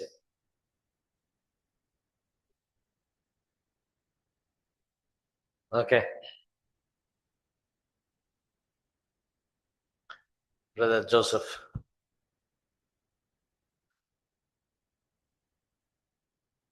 கிறிஸ்துக்களான முதலாவது பிதாவாகிய தேவனுக்கும் கர்த்தராகிய இயேசு கிறிஸ்துக்கும் நன்றி. மற்றும் எல்லா சகோதர சகோதரிகளுக்கும் ஆன்லைன்ல இருக்கிற சகோதர சகோதரிக்கும் என் அன்பின் வாழ்த்துக்களை தெரியப்படுத்துகிறேன். இந்த ஒரு பெரிங் ஸ்டடியில் ஸ்டார்டிங் வரும்போது ரொம்ப பயந்துட்டேன். ஏன்னா அவ்வளோ புக்ஸு, அவ்வளோ ஒரு இதுனால ரொம்ப பயந்துட்டேன். அப்போது நீங்களாம் பேசிட்ட பிறகு சகோதரர் வந்து இதை பார்த்து நீங்கள் என்ன பண்ணிடணும்னா பயந்துடாதீங்கன்ட்டு அப்பாவே அவர் ஒரு வார்த்தை சொன்னார். ஏன்னா ஸ்கூல் போகிறதுக்கும் ஸ்கூலில் இருக்கிற எக்ஸாமுக்கு பார்க்கறதுக்கும் ரொம்ப பயம் படிக்கிறதுக்கு. அப்புறமா அவர் சொன்ன ஒரு விஷயம் வந்து இதை பார்த்து பயந்துடாதீங்க அப்படின்னு. அப்புறமா இதில் வந்து ஸ்டார்டிங் வரும்போது அவ்வளோ ஏதோ புரியல. நான் ஃபஸ்ட்டு டைம் இந்த பெரிங் ஸ்டடியில் கேட்குறேன். அதுக்கப்புறமா போக போக வந்துட்டு வர்றதுக்கு ஒரு மைண்டு தடையாக இருந்துச்சு. அப்புறம் அந்த நீங்களாம் அவ்வளோ தூரத்துலேருந்து சகோதரங்களாம் வரும்போது சகோதரிங்களாம் வரும்போது எங்களுக்கு ஒரு என்கரேஜாக இருந்துச்சு. நாங்கள் வந்துட்டு அவங்களும் வரும்போது நம்ம ஏன் இப்படி இது பண்ணோம், அந்த நேரத்தை நம்ம இருந்தாக்கா எங்கள் சகோதரர் கூட சொல்லும் போது வீட்டில் இருந்தால் என்ன பண்ணுவோம், உட்காந்து டைம் வேஸ்ட் பண்ணுவோம், எதாவது இது பண்ணிட்டு. ஆனால் இங்கே வரும்போது ஒரு சகோதரர் ஐக்கியம் கிடைக்குது, ஒரு அவருடைய வார்த்தைகளை தியானிக்கிறோம். அப்புறமா நம்மளுக்கு ஒரு அந்த தேவனுக்கு கொடுக்கும்போது அது ரொம்ப யூஸ்ஃபுல்லாக இருக்கு. அப்புறமா இந்த சப்ஜெக்ட் கேட்கும்போது தான் எப்படி இருந்துச்சுனாக்கா, அந்த பொறுப் பொறுப்பா பொற்பள்ளங்கள் பள்ளங்கள் அந்த தட்டுல மேஜை மேல இருக்கும். அது சாப்பிடும்போது தேவனு கூட நம்ம இயேசு கிறிஸ்து நம்ம கூட வந்து சாப்பிடுறாரு. அந்த ஒரு விஷயம் எனக்கு ரொம்ப ரொம்ப இஷ்டம் ஆயிடுச்சு. தேவன் நம்ம அந்த டேபிள் மேல அப்போ ரெடியா இருக்கிறாரு அந்த டேபிள் மேல. அது போறதுக்கு நம்ம இந்த மாம்சம் தடையா இருக்கு. அப்புறமா சகோதரங்க சொல்லும்போது ஸ்டாலின் பிரதர்லாம் சொல்லும்போது புது சிருஷ்டி வந்து மாம்சத்துக்கு உள்ள இல்ல. மாம்சத்தான அந்த புது சிருஷ்டிக்கு அந்த பண்ணணும்னு சொல்லிட்டு நிறைய விஷயத்த சொன்னாரு. அது ரொம்ப யூஸ்ஃபுல்லா இருந்தது. அப்புறமா தான் இந்த வாரம் வாரம் வரும்போது தேவன் அந்த ஒரு ஒரு வாய்ப்புங்க கொடுக்கும்போது ரொம்ப ஒரு சந்தோஷமா இருக்குது. ஒரு வந்து ஏதோ சகோதரங்களுக்கு வரணும் பண்ணும்போதோ, அவ்வளோ தூரத்துல இருந்து வரும்போது சகோதரங்கள சந்திக்கும்போது ஏன்னா அந்த ஞாயிற்றுக்கிழமை மட்டும் தான் எங்களுக்கு இருந்துச்சு அது. ஞாயிற்றுக்கிழமை வந்து தான் வந்து ஒரு கூடிகை இருந்தது. ஆனா புதன்கிழமையில இது ரொம்ப நாளா பிரயாசம் இது. கிட்டத்தட்ட ஒரு இது ஸ்டார்ட் ஆகுறதுக்கு முன்னாடியே ஒரு 8 வருஷம் 8 மாசம் 1 வருஷம் நாங்க எங்களுக்கு வேணும். இந்த ஈஜிப்ட் சரௌண்டிங்ல வேணும்னு சொல்லிட்டு ரொம்ப நாங்க ஆசைப்பட்டோம். அதே மாதிரி வந்து தேவன் இந்த ஒரு வாய்ப்ப குடுத்து கொண்டு வந்தாரு. இன்னும் இந்த வரப்போற நாட்கள்ல வந்து இன்னும் நல்லா புரிஞ்சுக்கணுமோ, அப்போ இந்த ஒரு ஆரோனுடைய தலைப்பின் கீழாக ஒரு பாடத்த பார்த்துன்னு வந்தோம். அந்த ஆரோன் வந்து வந்து ஒரு அந்த ஆசிரியரா இருக்குவாரு. அவர் வந்து பலி செலுத்துவாரு. அவர் வந்து இது பண்ணுவாருன்னு மட்டும் தான் கிளாஸ் எல்லாம் கேட்டுருக்கோம். அவருக்குள்ளே அவரு வந்து அபிஷேகப்படணும். அவரு அந்த ஆடை அணிஞ்சு திரும்ப மறுபடியும் வந்து ஜனங்கள ஆசீர்வதிக்கணுன்றது ஒரு எவ்வளோ பெரிய ஒரு அ பாடம் இருக்குதுன்னு அப்புறமா தான் தெரிஞ்சுச்சு. ஒரு முறை எனக்கு ஒரு வாய்ப்பு கிடைச்சு. அது படிச்சு அது நிறைய டைம் கிடைச்சு. ஒரு படிக்கும்போது இருந்துச்சுன்னா, பார்வோனுக்கு உன்னை தேவனாக்குறேன் யாருன்னாக்கா மோசே சொல்றாரு. உனக்கு மோசே வந்து ஒரு பார்வோனுக்கு தேவனாக்குறேன். அப்ப அந்த தேவனுடைய வ ஏற்பாடு அந்த ஒரு எப்படி இருக்கும்ன்றது ஒரு மனுஷன் மூலியமா அவரு அ வ வழிநடத்துனத பார்த்தபோது ரொம்ப அது சந்தோஷமா இருந்துச்சு. அதுக்கப்புறமா இந்த காளை, வெள்ளாட்டு கடா அதெல்லாம் எது குறிக்குது? அப்புறமா அந்த துளிர்ந்த கோல் அது மாறனோட துளிர்ந்த கோல் எது குறிக்குது? அதெல்லாம் பார்க்கும்போது ரொம்ப ஒரு யூஸ்ஃபுல்லா இருந்துச்சுங்க பிரதர். இதெல்லாம் பார்க்கும்போது இன்னும் நல்லா ஒரு தேவனுடைய வேத வார்த்தைகளை தியானிக்கவும், இன்னும் வசனங்கள புரிஞ்சு அது படிக்கவும் இன்னும் ஒரு இருக்குது. வரப்போற நாட்கள் இன்னும் நல்லா ஒரு அ அ ஒரு நல்ல அ வழியில இன்னும் நல்லா போணுன்ட்டு எல்லா சகோதரர்களுக்கும் சகோதரர்கள் கூட அவங்க வந்து எக்ஸ்பிளைன் பண்ணும்போது கூட சிலது புரியறதில்ல. ஆனா அது சிலது பார்க்கும்போது அவங்க எந்த அளவுக்கு அவங்க புரிஞ்சு, எந்த அளவுக்கு அந்த சிஸ்டர்ஸ் எல்லாம் வந்து எனக்கு கம்மி தான். அந்த வாரம் வாரம் வர்றது. ஆனா சிஸ்டர்களுக்கு தான் பிரதர்களுக்கு தான் ஜாஸ்தி இருக்கு. ஆனா அவங்களுடைய அ முயற்சி, அவங்க எடுக்கிற அந்த பிரயாசம் தான் அவங்களுக்கு வந்து தேவன் எவ்வளோ வெளிப்படுத்துறாரு ன்றத பார்க்குறோம். நம்ம எந்த அளவுக்கு நம்ம பிரயாசம் குடுக்குறோமோ, அவருக்கு நேரத்த குடுக்குறோமோ, அந்த அளவுக்கு தேவன் நம்மளுக்கு குடுக்குறாரு. நீங்க ஸ்டார்ட்டிங் சொன்னீங்க. நம்ம ஒரு 10% குடுத்தா அவரு ஒரு 10% குடுக்குவாரு. நம்பள நம்ம முன்ன போவாம அவரு நம்மகிட்ட வரமாட்டாரு. அது வசனம் பார்க்கும்போது ஃபர்ஸ்ட்டு நம்ம போய் அவர்கிட்ட அப்போது தேவன் உங்ககிட்ட சேருவாருன்றத பார்க்குறோம். Thanks brother. கண்டிப்பா இந்த ஒரு வாய்ப்பு தேவன் நமக்கு குடுத்திருக்கிறாரு. இந்த மாதிரி இந்த ஸ்டடீஸ்ல. இன்னும் ஒரு முக்கியமா நம்ம பார்க்கும்போது, இன்னும் நம்ம என்ன ஒரு விஷயத்த பகிர்ந்துக்கலாம்னா, இதன் மூலமாக நமக்குள்ள மாற்றங்கள் அது ரொம்ப முக்கியம் இல்லையா? மாற்றங்கள் வந்து ஒரு ஒரு நாளும் என்ன விதமான மாற்றங்கள் நம்மளுக்குள்ள வருது. ஏன்னா, நமக்கு என்ன சொல்றாருன்னா, நம்ம வந்து சத்தியத்தை பெற்றுக்கொள்ள நம்ம சத்தியத்தை தெரிஞ்சுக்க நம்ம வந்து மறுரூபம் அடையணும். இதுதான் அந்த ப்ராசஸ். இதுதான் மெத்தமோர் ப்ராசஸ்ன்னு சொல்றேன். மறுரூபமாகும். மறுரூபமாக ஆகுறதுன்னு சொல்லும்போது, ஒரே மாதிரி இருக்கிறது இல்ல. இல்லைங்களா? மாற்றங்கள் வந்துட்டே இருக்கும். இப்போ நீங்க அதுக்கு எக்ஸாம்பிளா நமக்கு வந்து பட்டாம்பூச்சி எடுத்து சொல்றாரு. பட்டாம்பூச்சியினுடைய வாழ்க்கை தான் புது சிருஷ்டியினுடைய மறுரூபமாகிற அந்த மெத்தட். அந்த மெத்தமோர் ப்ராசஸ். அது என்ன சொல்றாருன்னா, ஒரு முட்டையில இருந்து அது ஒரு புழுவாக வெளியில வரும். அந்த புழு நீங்க பார்த்தீங்கன்னா, அது இலைகளை சாப்பிடும். ஏன்னா இலைகள தான் சாப்பிடும் ஃபுல்லா. ஒரு கம்பளி பூச்சி மாதிரி இருக்கும். இலைகள ஃபுல்லா சாப்பிட்டுட்டு, அது ஒரு ஸ்டேஜ் வந்ததுக்கு அப்புறமா நிறைய இலைகளை சாப்பிடும். சாப்பிட்டுட்டு கடிச்சு சாப்பிடும். அதுக்கு கண்ணெல்லாம் கொஞ்சம் கம்மி தான் தெரியும். அது நேரா மரத்தினுடைய உச்சிக்கு போயிட்டு, இலைகள்லாம் சாப்பிட்டுட்டு, அப்புறம் ஒரு இடத்துல வந்து ஒரு கூண்டு கட்டி, அந்த கூண்டுக்குள்ள போயிடும். அவ்வளோதான். இப்ப இவ்வளோ நாள் சாப்பிட்டுச்சு இல்லையா அந்த இலைகள், அத வச்சுட்டு என்ன பண்ணும்னு கேட்டீங்கன்னா, அது அப்படியே அந்த ப்ராசஸ ஸ்டார்ட் பண்ணுது. ஒரு கூண்டு கட்டிக்கணும். அந்த கூண்டு கட்டுறது எதை காமிக்குதுன்னா, அது தன்னை தனிமைப்படுத்திக் கொள்ளுது. சம்மந்தம் இல்ல யார்கிட்டயும். தனக்குன்னு ஒரு கூண்டு கட்டிட்டு அதுக்குள்ள போயிடும். அந்த மாதிரி தான் நம்மளும் கூட நாம இந்த சத்திய வார்த்தைகள நம்ம படிக்கும்போது, நம்மளுக்குன்னு சொல்லி ஒரு செப்பரேஷன் நம்ம உலகத்துல நம்மள பிரித்துக் கொள்ளும். அப்ப அந்த அந்த கூண்டுக்குள்ள ஒரு ப்ராசஸ் நடக்குது. என்னன்னா, நிறைய மாற்றங்கள், உருமாற்றம். உருவம் வந்து மாறுபடும். வாய் வந்து இப்ப இதுவரைக்கும் இலைகளை சாப்பிட்டுட்டு கடிச்சு கடிச்சு சாப்பிட்டு இருப்பாங்க. ஆனா இப்ப என்ன ஆகுனாக்கா அப்படியே அது பைப் மாதிரி மாறிட்டு போயிடும். நம்ம வாய் இப்படி அமுதி பைப் மாதிரி ஆச்சுன்னா எப்படி இருக்கும்? நிறைய மாற்றம். சின்ன சின்ன கால் இருந்துச்சு. காலுங்கெல்லாம் பெருசாயிடும் எல்லாம். பட்டாம்பூச்சியினுடைய கால்கள் எப்படி இருக்குது? இல்லையா? அப்புறமா அது சின்ன சின்ன கண்ணு இருந்துச்சு. கண்ணெல்லாம் பெரிய பெரிய கண்ணு. இல்லையா? அப்புறம் அதனுடைய சரீரம் கூட பார்த்தீங்கன்னா, ஒரு புழு மாதிரி இருந்துச்சு இல்லையா? 2ஆ மாறிடும். அந்த தலை பாகம் தனியா இருக்கும், உடம்பு தனியா இருக்கும். செப்பரேட்டா இல்லைங்களா? அப்புறம் 2 கொம்புகள் வந்தது இல்லையா? அது உணர்ச்சி. 2 ஆண்டனா மாரி 2 வருது. அதுக்கப்புறம் நீங்க பார்த்தீங்கன்னா, அது ரெக்கைகள் முளைக்கும். அப்ப அது ரொம்ப கஷ்டப்படும். அதுலேருந்து அந்த கூண்டுலேருந்து வெளிய வரதுக்கு அது ரொம்ப கஷ்டப்படும்.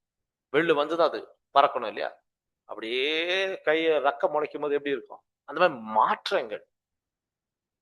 அப்ப அந்த மாதிரி டைம்ல இது ரொம்ப கஷ்டப்படுதே அப்படின்னு சொல்லி கூண்டுலேருந்து வெளிய பிச்சு விட்டீங்கன்னு வச்சுக்கோங்க, செத்து போயிடும். அந்த கஷ்டப்படும்போது தான் அது ரொம்ப கஷ்டப்படும்போது என்ன ஆகும் கேட்டீங்கன்னா, அதோடைய எல்லா அந்த மாற்றங்கள் வந்து அந்த ஸ்ட்ரென்த் கிடைக்கும் அதுக்கு. அந்த மாரி இந்த உலகத்துல கூட நம்மளுக்கு நெறைய அந்த கஷ்டங்கள் இருக்குது இல்லையா? அது வந்து நம்ம பெற்றுக்கொண்டு நம்மளை தனிமைப்படுத்திக் கொண்டிருக்கிறோம். வேற மாதிரி ஒரு லைஃபு. உலக ஜனங்கள் மாரி இல்ல. அப்புறம் நம்போ ஃபுல்லா இதுதான். தேவனுடைய காரியங்கள படிச்சுட்டு, அதுக்கப்புறம் நீங்க பார்த்தீங்கன்னா, நம்மளுக்குள்ள நெறைய மாற்றங்கள் வந்துட்டு இருக்குது. அந்த மாற்றங்கள் வந்து நமக்கு ரொம்ப கஷ்டமா இருக்கும்.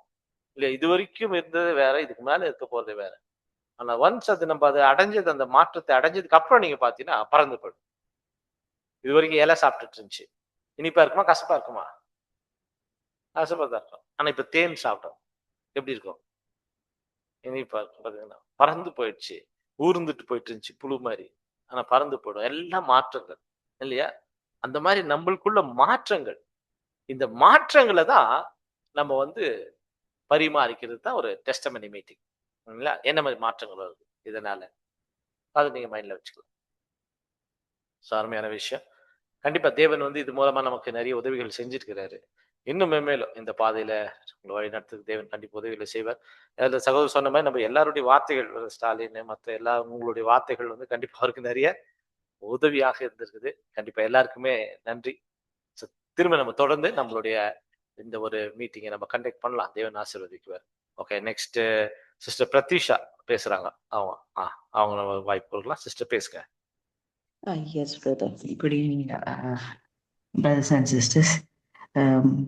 Brother, first of all, in the thought day, it's a wonderful, brother, the topical study. The first class onwards, maybe நான் வந்து Zoomல வர முடியாது. But even though I have listened the class when I have a place, I mean time. And இது வந்து எனக்கு first point என்ன பிடிச்சிச்சுன்னா when we are giving the sacrifice, The God will be, the Father will be pick the sacrifice whatever we are giving. இப்போ வந்து நீங்க ஒரு example சொன்னீங்க brother வரும்போது இவங்க இது பிடிக்கும் அப்படி ஒரு விஸ்டம் கொடுத்துட்டாங்க. அந்த wisdom it's also given by the lord. And same thing when we are giving our sacrifice, he is picking our sacrifice, how you are, which one I need to eat. That one made me to think whether we are giving every day the same food which he is acceptable or not. That is one of the biggest point made me to think, brother, when you said that. அடுத்தது second point வந்து about the Hitler and Jews comparison, brother. Like a Christendom. Hitler was killed, so many people Jews. And அது வந்து same thing இப்போ இருக்கிற நம்ம Pope or anyone is killing the millions of people those are in the camp. So அது ரொம்ப பிடிச்சிச்சு. எப்படின்னா the comparison how they are doing and அந்த கில் ஆன பசங்க I mean whatever the people was tied for them we are sacrificing now. So அந்த greatest thing when he was given to us, how much the precious we have to be taken that and we have to do it. The 2 points made me to realize how valuable we are, and this class how it is valuable. He's teaching each and every day to us and making us to be sanctify ourselves, to sacrifice more, to accept our incense. That's a wonderful 2 points, brother. Over, brother.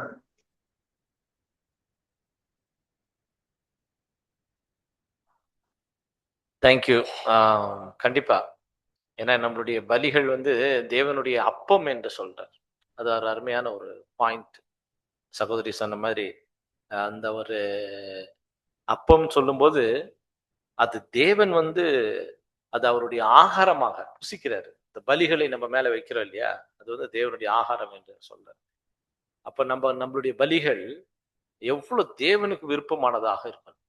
இல்லை, அதை நம்ம பார்த்து நம்ம அதை செய்யணும். அந்த point சகோதரி வந்து மென்ஷன் பண்ணாங்க. கண்டிப்பா நம்மளுடைய பலிகள் வந்து தேவனுக்கு பிரியமானதாக இருக்கணும். அவருக்கு இது விருப்பமா இல்லையா, நம்ம செய்யற காரியங்கள், நம்முடைய வாழ்க்கையில் நம்ம யோசிக்கிறது, பேசுறது, நடக்கிறது, நம்மளுடைய செயல்கள் எல்லாம் தேவனுக்கு விருப்பமானதாக இருக்குதா? இந்த பலி வந்து தேவனுக்கு, ஏன்னா அவருக்கு விருப்பம் இல்லாத எதையோ கொண்டு போயிட்டு சாப்பாடு பக்கத்துல வேற எதை வைக்க முடியுமா நம்ம? அது பெரிய இதாச்சு. அதனால அவ்வளோ பார்த்து நம்ம செய்யணும். அது கண்டிப்பா அது சகோதரி வந்து மென்ஷன் பண்ணாங்க. அந்த ஒரு பாடம் நமக்கு பிரயோஜனமான பாடம். நன்றி சகோதரி உங்களுடைய வார்த்தைகளுக்கு.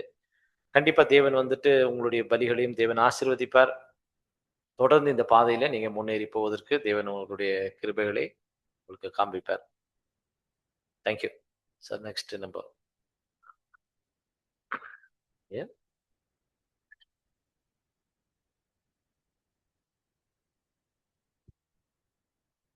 தேவனுக்கும், என் பேர் அந்தோனிசாமி.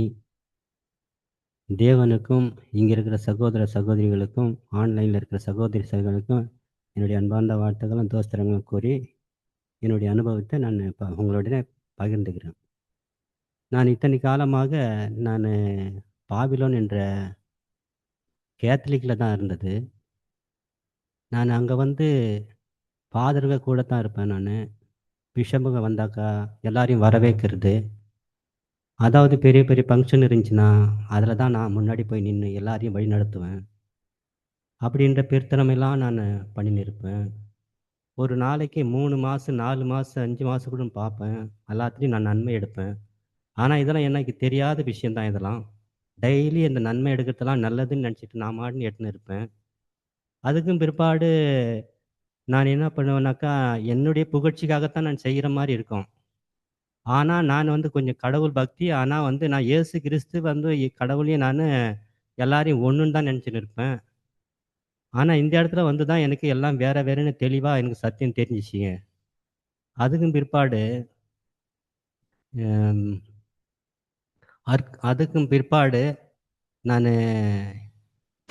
நான் வந்து புனிதர்களை வழிபடுவேன் ஜாஸ்தியாக. அதுக்கு நான் காவி துணி போடுறது, அதுக்கு தான் நான் முன்னிடம் கொடுப்பேன். ஆனால் இயேசு கிறிஸ்துக்கும் கடவுளுக்கும் நான் அவ்வளோ கொடுக்காத நான் அந்த புனிதர்களுக்கு தான் நான் வழிபடுவேன். ஏன்னா எனக்கு அவ்வளோ தெரியாது எனக்கு. அப்படி இருந்து எனக்கு ஒரு நிம்மதியே கிடைக்காது எனக்கு. நிம்மதி கிடைக்கிறதில்ல. எவ்வளோ ஜெபம் பண்ணாலும், எவ்வளோ அந்த ரிட்டர்ன் பண்ணிக்கினே தான் இருக்கணும். அந்த அருள் இருந்த மாரியே அந்த புனிதனுடைய இது நான் ரிட்டர்ன் பண்ணின்னு தான் இருக்கணும். ஆனா சத்தியம் என்னன்றது என்னன்னு தெரியாது. ஆனா நானு நல்லா பைபிள் படிப்பேன். ஒரு டைமுக்கு 2 டைம் ஃபுல்லு பைபிள படிச்சுக்கிறேன். ஆனா எனக்கு எதுவுமே அர்த்தம் ஆகல. ஆனா இந்த பாதருங்க கூட இருப்பேன் நானு. என்ன இவங்கலாம் இப்படிலாம் பண்றாங்க, சிலைங்கள்லாம் வழிபட்டாங்கன்னு கேட்டா கூட அவங்க அதுக்கு அர்த்தம் சொல்றதில்ல. எனக்கே நானே குழப்பி ரொம்ப தல கெட்டுக்குவேன். சரி என்ன பண்றதுன்னு பாவத்த வேற நெறைய பண்ணுவேன். பாதருங்களே இப்படிலாம் இருக்கிறாங்களே! நம்மளையும் தானே மன்னிப்பாருன்றது நான் நெறைய பாவம் பண்ணிக்கிறேன். பவுல மாரி நானும் ஒரு கெட்ட பாவியா தான் இருந்தேன் நானு. ஆனா எதுலயுமே எனக்கு நிம்மதி கிடைக்கல. என்ன பண்றது? சரி கடவுள் இதான் விட்ட வழின்னு சொல்லிட்டு, நான் பாட்டுன்னு அனுபவிச்சுன்னு இருந்தேன். ஒரு காலம் வந்துச்சு. கடவுள் என்ன அழைச்சாரு இந்த இடத்துக்கு. அப்பதான் நானு சத்தியத்திற்குள்ள வந்தேன். அது கூட ஏனோ தானோன்னு தான் வந்தேன். மற்ற சபைங்கள்லாம் இருக்கிற பெந்தகோஸ்து அது இது அது போல தான் இருக்குன்னு நான் நினச்சுட்டு வந்துட்டேன். ஆனா இது உள்ள வந்த பிற்பாடு தான் எனக்கு இது நிரந்தரமான சத்தியம் எனக்கு தெளிவா தெரிஞ்சுச்சு. அதுக்கும் பிற்பாடும் கொஞ்சம் பாவம் செய்தேன். அதுக்கும் பிற்பாடு சத்தியத்த கேட்க எனக்குள்ள ஒரு ஆர்வம் வந்து என்னையே மறந்துட்டேன் நானு. நான் இப்போ ஒரு நடப்பிணமா தான் நானு வாழ்ந்து நிக்கிறேன். எந்த செல்வாக்கு இருந்தாலும், எந்த சொத்து சுகம் இருந்தாலும் எது மேலுமே எனக்கு இஷ்டமே இல்ல. எந்த ஒரு சாப்பாடு நல்ல நல்ல சாப்பாடுலாம் சாப்பிட்டு நானு நான் வந்து நான் ஷெஃப்பா இருந்தேன். இப்போ நல்ல நல்ல சாப்பாட்ட பார்த்தா கூட எனக்கு விசிறி அடிக்கிற மாரி இருக்குது. இந்த உலகத்தையே பார்த்து எனக்கு உலகமே எனக்கே குடுத்தா கூட சரி, எனக்கு அதில கூட நிம்மதி இல்ல. இந்த சத்தியத்தில வரைக்கும் தான் எனக்கு நிம்மதியா இருக்குது. இத கேட்க என்னுடைய மைண்ட் சேஞ்ச் ஆயிட்டு, நான் ஒரு பிணமாகத்தான் நடந்துன்னு இருக்கிறேன். இப்ப வந்து அத நினைக்க பயம் ஒண்ணு உண்டாகுது. இவ்ளோ பாவத்த பண்ணிட்டோமே நம்ப. நம்ம எப்படி நம்ப சாத்தியம் ஆவோம்ன்னு சொல்லிட்டு நான் ஒவ்வொரு நாளும் அழுது புலம்பி நிக்கிறேன். இது தேவனுக்கு எனக்கும் தான் தெரியும். இந்த தேவன் என்ன அழைச்சது கொடான கோடி நன்றி செலுத்துகிறேன். இந்த நான் சத்தியத்த விடாம எனக்கு கொடுத்த தேவனுக்கு நன்றி செலுத்துகிறேன். கேட்கிற உங்களுக்கு நன்றி செலுத்துகிறேன்.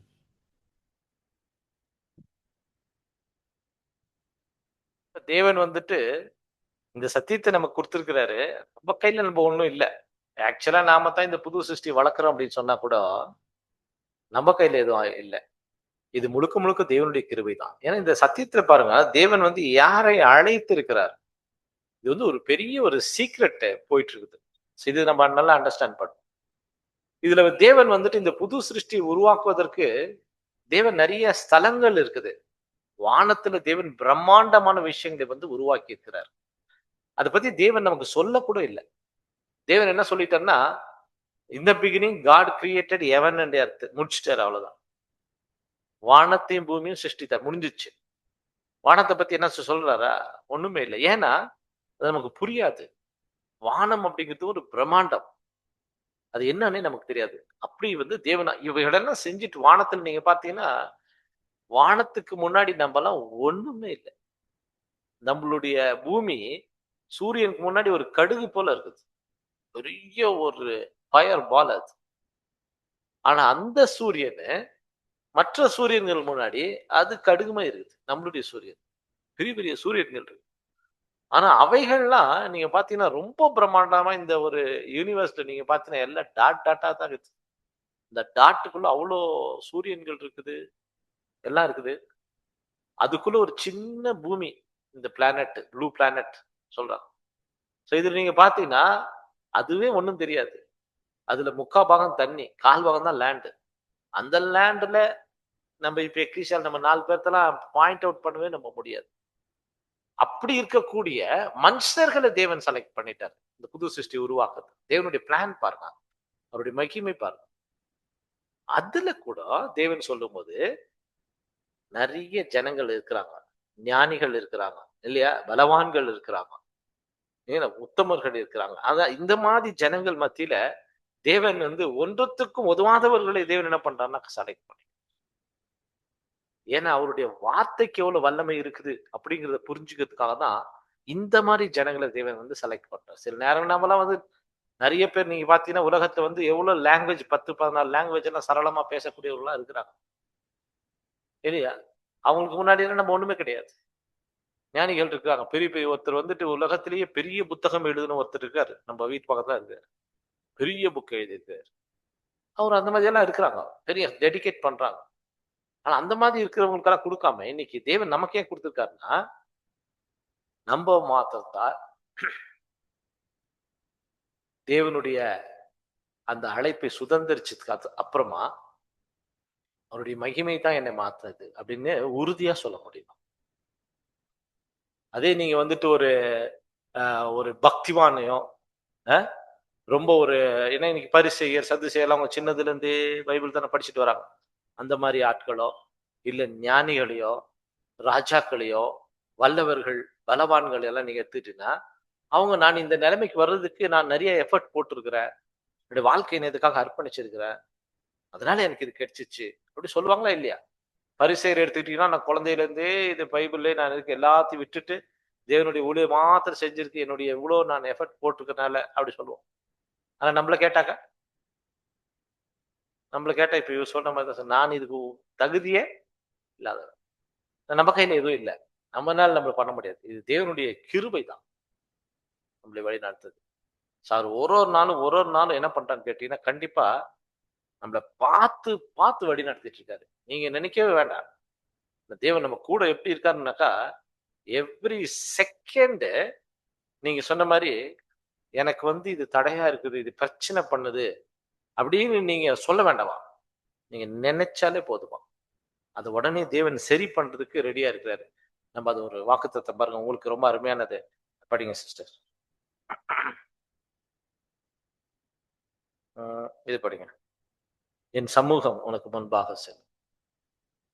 இது இது இது கவனிங்க, இந்த வார்த்தை பாருங்க எவ்வளவு அருமையா இருக்குது இந்த வார்த்தை. என் சமூகம் உனக்கு முன்பாக செல்லும், நான் உனக்கு இளைப்பாறுதல் தருவேன் என்றார். யாத்ராகமம் 33:14. கர்த்தர் தமது ஜனங்களுடன் என்றும் இருக்கிறார். இது உண்மையான வார்த்தை, இது தேவனுடைய வாக்குத்தத்தம், வாக்கு மாறாத தேவன்.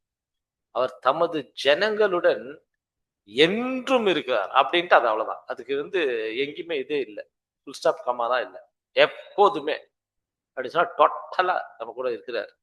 அப்புறமா அவர் எப்பொழுதும் நம்மை பற்றியே சிந்தித்து நம்முடைய நலம் கருதி. இப்ப இது யோசி, இந்த மாதிரி வார்த்தை தேவன் நமக்கு சொல்லிட்டாருன்னா இதை விட வேற நமக்கு இது சொல்றது ஆல்மைட்டி காட்.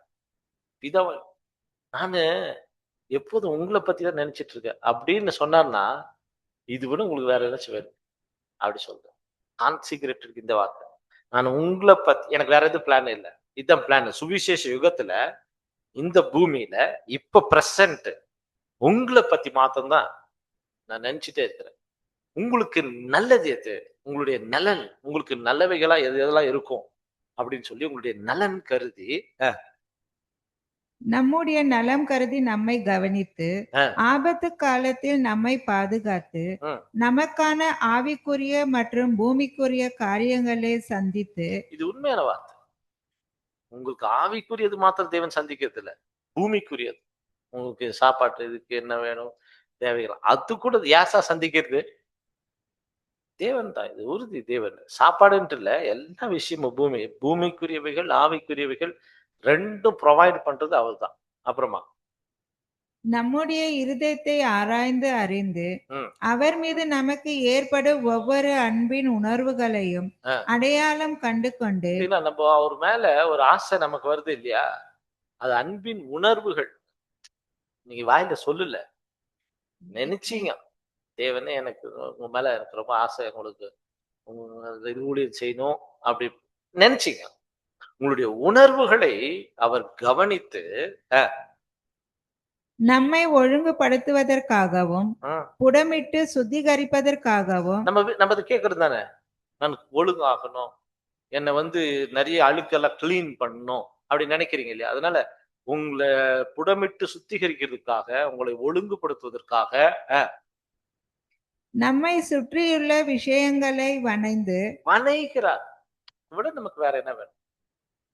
வணைகிறாருன்னு தெரியுங்களா? ஷேப் பண்றாரு, இது தேவை இது தேவையில்லை, நீங்க என்னாச்சும் டிஸ்டர்ப் பண்ணுன்னு சொன்னா டப்புன்னு என்னத்தை தள்ளிடுவார் தேவன். அப்படி நம்ம கூடவே இருக்கிறார். அதுதான் அவர் நமக்கு செஞ்சிருக்கிற வாக்கு தத்துவம். அவர் நம்மளை வணைந்து சுற்றி இருக்கிறதெல்லாம் ரெடி பண்ணி உதவிக்காக அல்லது இரக்கத்திற்காக அல்லது அவருடனே ஐக்கியத்திற்காக எழுப்பப்படும் நம்முடைய சிறு தொனி கூட பாத்தீங்களா? உறவுக்காக, ஐக்கியத்திற்காக, ஏங்களா? அப்புறம் இரக்கத்திற்காக இரக்கத்திற்காக. உங்களுக்கு வேணுமா? நமக்கு வேணும் இல்லையா? உங்களுடைய உறவு என்னோட வேணும், உங்களுடைய ஐக்கியம் வேணும், உங்களுடைய இரக்கம் எனக்கு வேணும் அப்படின்ட்டு நீங்க ஒரு சின்ன ஒரு சவுண்டு அது நீங்க வந்து சொல்லல. அப்படியே நீங்க வாயில சொல்லிட்டு இருக்கீங்க. தேவனே, உங்களுடைய ஐக்கியம் எனக்கு எப்போதும் வேணும். உங்களுடைய உறவிலேயே நான் இருக்கணும். உங்களுடைய இரக்கத்தை எங்களுக்கு அப்படின்னு நீங்க உங்களுடைய சின்ன தொனிக்கு கூட உங்களுக்கு செவி சாய்க்கிறவராக இருக்கிறார். இதுவரை நமக்கு வேற எதை வேணுங்களா? நம்ம என்னாச்சும் பண்ண போறோமா? அவர் நமக்கு பண்றார். அவர் நம்மள நடத்திட்டே இருக்கிறார். கேட்கறதுக்கு அவரு ரெடியா இருக்கிறார். அதனால என் சமூகம் உனக்கு முன்பாக செல்லும் இப்போ. அதனால இப்பேற்பட்ட அருமையான வாக்குத்தத்தம் நமக்கு இருக்குது. கண்டிப்பா நம்மளுடைய குறைகளை எல்லாம் தேவன் அறிவாரு. ஒரு நாளும் அதை வந்து நிவர்த்தி செய்யறதுக்கு, அதுல வெற்றி பெறுறதுக்கு தேவன் நம்மள நடத்திட்டு இருக்காரு இது வரைக்கும். இனியும் நடத்துவார். God bless. Okay, next Peter. Okay brother Peter. Thank you.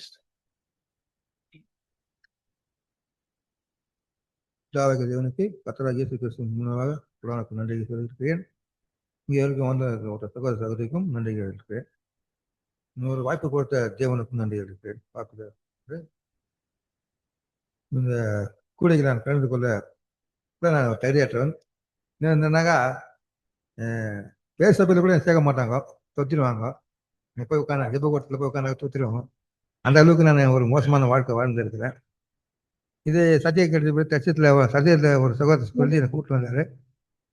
அவர் கூடாது நானே அவரை கேட்டு நல்ல சத்தியான கேட்டுலாம் பேசுகிறாரு. இவ்வளோ அற்புதமாக இருக்கிற சத்தியம். ரொம்ப நாள் கேட்டு அப்புறமா ஒரு பல நாள் பிள்ளைகள் ஒரு குழந்தை சேர்த்தாரு சத்தியத்தில். அப்படியே இருந்து அது கண்டினியூ பண்ண முடியல. திருப்பியும் மிஸ் ஆகிட்டேன். திருப்பியும் சத்தியத்தை ஒரு 8 வருஷத்துக்கு முன்னாடி அப்போ கிடைச்சது எனக்கு.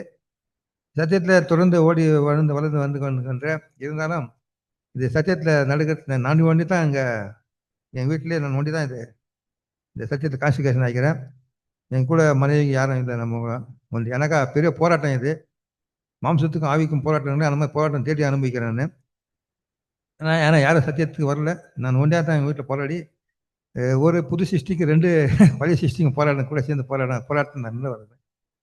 இருந்தாலும் தொடர்ந்து தேவன் வழிநடத்துவார். இந்த ரிஃப்ளெக்ஷன் இதில் காலை தானத்தில் சொல்கிற போல் வேலைக்கிழமை காலை தானத்தில் வருதுங்க. எது நடந்தாலும் தேவனிடத்தில் உறுதியான விசுவாசம் நம்பிக்கை எனக்கு உண்டுன்னு நான் அந்த வாழ்க்கை தான் வாழ்ந்து கொண்டிருக்கிறேன். நான் தொடர்ந்து இந்த ஓட்டத்தில் தேவன் எனக்கு உதவி செய்வார்ன்ற முழு நம்பி இருக்குது. நம்பிக்கிறேன். ஆனால் இந்த பேரன் ஸ்டடியில் ஏற்கனவே கேட்டுக்கிறேன். திரும்பியும் அங்கே பேரன் ஸ்டடி வர்றதுக்கு சகோதரர்கள் சொன்னாங்க. முதல்ல ஃபஸ்ட்டு பேரன் ஸ்டடிக்கு நான் இங்கே வந்தேன். அப்போ என்னன்னாக்கா நம்மளுக்கு அந்த வாய்ப்பு கிடைக்குமா ஒரு படிக்கிறதுக்கோ பேசுறதுக்கோ. நம்ம இன்னும் வளர்ச்சி அடையிலையே, இன்னும் வளரணுன்ற எண்ணத்தில் தான் வந்தேன். ஆனால் சில ஒரு நாள் நான் வராது ஆகிட்டேன். அதுக்காக மன்னிப்பு கேட்குறேன். இருந்தாலும் தொடர்ந்து நான் இந்த பேரன் ஸ்டடி ஆகட்டும், சத்தியத்தில் ஓட்டத்தில் தொடர்ந்து வழி நடத்த வரும் தேவனுக்கு ஒரு விசுவாசம் வச்சுருக்கிறேன். என்னன்னா 33 சங்கீதத்தை சொன்ன போல, இந்த ராஜாவும் தன் சேனையின் மீதால் ரட்சிக்கப்படான், சௌரியவானும் தன் பலத்தின் மீதால் தப்பான், ரட்சிப்பதற்கு குதிரை விருதா, தன் மிகுந்த வீரத்தால் தப்பியாது, தமக்கு பயந்து தமது கிருபைக்கு காத்திருக்கும் ஆத்மாக்களின் மரணத்துக்கு விளைவிக்கவும், பஞ்சாயத்தில் ஒருவரை காக்கவும் கர்த்தருடைய கண் அவர்கள் நோக்கமாக இருக்கிறேன்னு சொன்னது போல, தேவன் மேலே முழு விசுவாசம் நம்பிக்கை வைத்து இந்த ஓட்டத்தில் நான் ஓடிக்கொண்டே இருக்கிறேன். தொடர்ந்து இந்த ஓட்டத்தை சகோதரர் உதவி எனக்கு தேவைப்படுது. என்னன்னாக்கா இந்த பேரன் ஸ்டடியில் சகோதர வார்த்தையும் கேட்டு நல்ல ஒரு உற்சாகம் இருந்தது. நான் விட்டு வழி போகாமல் தொடர்ந்து இந்த பேரன் ஸ்டடிக்கு வந்து சகோதர ஐக்கியத்தையும் அன்பையும் நான் கூட்டி வரலங்க. இந்த வேண்டும் என்று இந்த ஒரு வாய்ப்பு கொடுத்த சகோதரருக்கு சகோதரி நன்றி கொடுத்து தேவன் நன்றி இருக்கிறேன். நன்றி. தேங்க்யூ சார்மே. கண்டிப்பா இந்த ஒரு பெரிய ஸ்டடி வந்து நமக்கு எல்லாருக்குமே ஒரு உற்சாகம் தான். ஏன்னா எல்லாருமே வந்து சகோதரர் சொல்லும்போது கூட நமக்கு என்ன சொல்றாருன்னா, இந்த மாதிரி தான் நீங்க ரவுண்டா உட்காருங்க. அதுல வந்து ஒருத்தருமே உங்களுடைய ஏன்னா பரிசுத்தாவி தேவன் எல்லாருக்கும் கொடுத்துருக்கிறாரு. அனுபவங்கள் ஒருத்தருக்கு ஒரு மாதிரி இருக்கும் இல்லையா? வேற வேற வேற அனுபவங்கள் நம்ம பெறுவோம். ஆகையினால இந்த பெரியன் ஸ்டடியில வந்து நீங்க வந்து அந்த ஒரு பார்ட், அந்த ஒரு கேள்விக்கான அந்த பதில்கள், இல்ல இந்த தலைப்புக்கான விளக்கங்கள், இவைகளெல்லாம் நீங்க வந்து பரிமாறிக்கும் போது யாரையும் மிஸ் பண்ணாதீங்க. அப்படி ஒரு ஆலோசனை கொடுக்குறாரு. ஒருத்தரை கேளுங்க. லேட் ஆனா பரவாயில்ல. நான் அடுத்த வாரம் கூட, ஆனா யாரையும் மிஸ் பண்ணாது. ஏன்னா தேவன் எல்லாருக்கும் பரிசுத்த ஆவி கொடுத்திருக்கிறாரு. அந்த பாதையில ஒருத்தர் கடந்து வருவாங்க. ஒருத்தர் நிறைய சோதனைகளுக்குள்ள போயிடுவாரு. ஒருத்தர் நல்ல ஆசீர்வாதத்துக்குள்ள போவாரு. அந்த ஆசீர்வாதத்தை அவர் பகிர்ந்துக்கும் போது அது இன்னொருத்தருக்கு உற்சாகமா இருக்கும். ஒருத்தருக்கு சோதனைகளை பகிர்ந்து கொள்ளும்போது அது இன்னொருத்தருக்கு ஒரு உற்சாகத்தை கொடுக்கும். ஆகையினால ஒருத்தரையும் மிஸ் பண்ணாம எல்லாருடைய கேளுங்க அப்படின்னு சொல்றாரு. அதனால கண்டிப்பா நம்ம பேசுறது எல்லாமே பாருங்க, சகோதரருக்கு வந்து அது ஹெல்ப் ஆயிருக்குது. ஆனா இன்னொன்னு, வரக்கூடிய நாட்கள்ல தேவன் கண்டிப்பா உங்களை ஆசீர்வதிக்குவாரு. வாங்க, கண்டிப்பா நம்ம தேவனுடைய வார்த்தை படிக்கிறது, பேசும்போது அதனுடைய ஒரு உற்சாகம் கண்டிப்பா வேற மாதிரி இருக்கும். அது இல்லாம நம்ம பேசணும் அப்படின்னு சொல்லி நீங்க படிச்சு புரிஞ்சுக்கும் போது கொஞ்சம் எஃபர்ட் ஜாஸ்தி போடுவீங்க. அது நல்ல ஒரு வாய்ப்பு இல்லையா? நான் படிக்கிறதுக்கும் மத்தவங்கள்ட்ட பேசுறதுக்கும் வித்தியாசம் இருக்கு. அப்ப நான் பேசணும்னு சொல்லும்போது நான் கொஞ்சம் ப்ரிப்பேர் ஆகணும் இல்லையா? அப்ப ப்ரிப்பேர் ஆகிறதுக்கு நான் நிறைய கொஞ்சம் ரெஃபரன்ஸ் எல்லாம் படிக்கணும். அதுக்காக நான் ப்ரிப்பேர், அது வந்து நமக்கு நல்ல ஹெல்ப் ஆகும் இந்த பாதையில. ஸோ அதுக்கு இந்த பெரிய ஸ்டடி கண்டிப்பா நமக்கு பிரயோஜனமா இருக்கு எல்லாருக்குமே, நம்ம எல்லாருக்குமே. தேவன் நன்றி, இந்த வாய்ப்பில் நமக்கு ஏற்படுத்தி தந்திருக்கார். கண்டிப்பா தேவன் உங்களை ஆசீர்வதிப்பார். இந்த ஓட்டத்தில் நீங்க தொடர்ந்து ஓடுறதுக்கு உங்களுக்கு கிருபை செய்வார். நன்றி. Okay, next brother. முதலாக பிதாவாகிய தேவனுக்கும் கர்த்தராகிய இயேசு கிறிஸ்துக்கும் நன்றியிலும் எடுத்துக்கிறேன். இந்த வாய்ப்பு கொடுத்த சபையாருக்கும் அதே போல கூடியிருக்கிற சகோதர சகோதரிக்கும் மாநில கூடியிருக்கிற சகோதரர்களுக்கும் வாழ்த்துக்கள் சொல்கிறேன். ஸோ முதலாக எனக்குள்ள ஒரு கேள்வி வரும், தேவன் வந்து என்னை ஏன் தேர்ந்தெடுத்தாருன்னு. ஏன்னாக்கா அவருக்காக நான் எதுவும் உண்மையா செய்ய முடியல. ஒரு நாள் நான் யோசிக்குவேன், தேவன் எனக்கு எல்லா விதத்திலும் சந்திச்சிருக்காரு, ஆனா அவருக்காக நான் இது வரைக்கும் ஒரு காரியம் கூட நான் செய்யலையே. அவருக்கு பிடித்தமானது எந்த ஒரு காரியம் செய்யலையே. இந்த நாளுங்க போக பயம் ஆகும் எனக்கு. ஐயோ நாளுங்க போயில இருக்குதே, எப்போ நம்ம ஓட்டத்தை ஓடி முடிக்கும்ன்ற ஒரு கவலை இருக்கும். ஆனா தேவன் வந்து எப்பவுமே அவரோட வார்த்தை மூலியமா என்னை பலப்படுத்துறாரு. அந்த வார்த்தை மூலியம் தான் நான் நடந்துங்கிறேன். ஆனா அவருக்காக நான் நேரத்தை கொடுக்க மாட்டேறேன், படிக்க தோண மாட்டேங்குது. எப்போ நான் புக் எடுக்கணும் அப்பதான் எனக்கு தூக்கம் வர மாதிரி ஃபீல் ஆகும். இந்த கவலைலாம் இருக்கும். அப்பா இந்த உலகத்துல எவ்வளோ ஜனங்க இருக்கிறாங்க, புத்திசாலியா இருக்கிறாங்க, விசுவாசியா இருக்கிறாங்க. அவங்களுக்கு கிடைக்காத பாக்கியத்தை எனக்கு கொடுத்துருக்கீங்கள, உங்களுக்கு எவ்வளவு நன்றி சொன்னாலும் ஈடாகாதப்பா. அப்பா வரப்போற நாட்கள்ல கூட நீங்க என்ன பண்ணுங்க, எனக்கு ஞானத்தை கொடுத்து இன்னும் நான் உங்களுக்கு உண்மையா வாழவோ எனக்கு பரிசுத்தாவி கொடுன்னு ஒவ்வொரு நாளும் கேட்பேன். ஏன்னாக்கா காலங்கள் செல்லாது. காலங்கள் இன்னும் ரொம்ப சீக்கிரமா இருக்கும்போது நம்மளோட ஓட்டத்தை எப்போ நான் ஓடி முடிக்குவேன்னு சொல்லிட்டு ஒவ்வொரு நாளும் கவலைப்படுவேன். அதே போல பெரின் ஸ்டடி அது எவ்வளோ எனக்கு எவ்வளோ இன்ஸ்பிரேஷனாக இருக்குதுனாக்கா, நிஜமா சொல்கிறேன், இந்த வாய்ப்பை தவற விடக்கூடாதுன்னு நான் சிந்திக்குவேன். அப்போதான் எனக்கு சோதனை வரும், வேலை வரும், பிரச்சனைங்க வருது. இதெல்லாம் இருக்கும்போது தேவனுக்கு நான் இன்னும் துரோகம் பண்ணிங்கிறேனே, இன்னும் நான் உண்மையா இல்லாத இருக்கிறேனே, எத்தனை நாள் தான் இந்த சாக்கு போக்கு நான் சொல்லின்னு இருக்குவேன். ஏன்னா எல்லாமே என் உள்ளத்தை எல்லாமே அவருக்கு தெரியும். அப்போ அவருக்காக நான் உண்மையா வாழணுன்ட்டு ஒவ்வொரு நாளும் யோசிக்குவேன். இந்த பெரின் ஸ்டடி எனக்கு ரொம்ப யூஸ்ஃபுல்லா இருந்துச்சு. நீங்க சகோதரர்களுக்கு இந்த ஆர்கனைஸ் பண்ணியிருந்ததுக்காக அவங்களுக்கும் நான் நன்றிகளை சொல்கிறேன். ஏன்னா இது ரொம்ப யூஸ்ஃபுல்லா இருக்குது. தேவனுக்கு நான் மீண்டுமாக நன்றிகளை சொல்லுகிறேன். மீண்டும் நன்றி. Thank you brother. கண்டிப்பா, ஏன்னா இதுல வந்து கொஞ்சம் பரவாயில்ல, கொஞ்சம் கலங்கிட்டாரு, பரவாயில்ல. ஆனா கூட தேவன் வந்து இந்த பாதையில நம்மள நடத்திட்டு வராரு. தேவன் அவர் பெரிய கிருபை காமிச்சிருக்காரு. நம்ம ஒரு வார்த்தை படிக்கலாம், உபாகமம் 28:12. பாருங்க அவர் என்ன சொல்றாருனாக்கா, நமக்கு சில வார்த்தைகள் கொடுக்குறாரு. இதெல்லாம் வந்து நம்மள தேவன் கிட்ட அந்த திவ்ய சுவாபத்திற்கு வழி நடத்தக்கூடிய வார்த்தைகள் தேவன் நமக்கு கொடுத்துருக்காரு. இதுதான் நமக்கு பேசு. அது படிக்கிஸ்டர். கர்த்தர் உனக்கு தமது நல்ல பொக்கிஷ சாலையாகிய வானத்தை திறப்பார். உபாகமம் 28:12. இப்பொழுது கர்த்தருடைய நாள் வந்துள்ளது. நாம் மனுஷகுமாரனுடைய பிரசன்னத்தின் நாட்களில் வாழ்ந்து கொண்டிருக்கின்றோம். அறுவடையின் கர்த்தர் தம்முடைய தலையின் பொற்கிரீடம், அதாவது தெய்வீக அதிகாரம் தரிக்கப்பட்டவராகவும், தமது கரங்களில், அதாவது வல்லமை, கருக்குள்ள அறிவாளாகிய ஏற்றகால சத்தியத்தை கொண்டுள்ளபடியால் தேவனுடைய வார்த்தைகளில் தெளிவான வெளிப்படுத்துதல் ஜீவனும் வல்லமையும் உள்ளதாயும் இருபுறமும் கருக்குள்ள எந்த பட்டயத்தாலும் கருக்கானதாயும் இருதயத்தின் நோக்கங்களையும் சிந்தைகளையும் வகையறுக்கிறதாகவும் இருக்கின்றது. அவர் யூத யுகத்தின் அறுவடையின் போது அறுப்பின் வண்ணமாகவே இப்பொழுதும் வேலைக்காரர்கள், தூதர்கள் அல்லது செய்தியை அறிவிப்பவர்களை அவர் அறுவடைக்காக அனுப்புகின்றார்.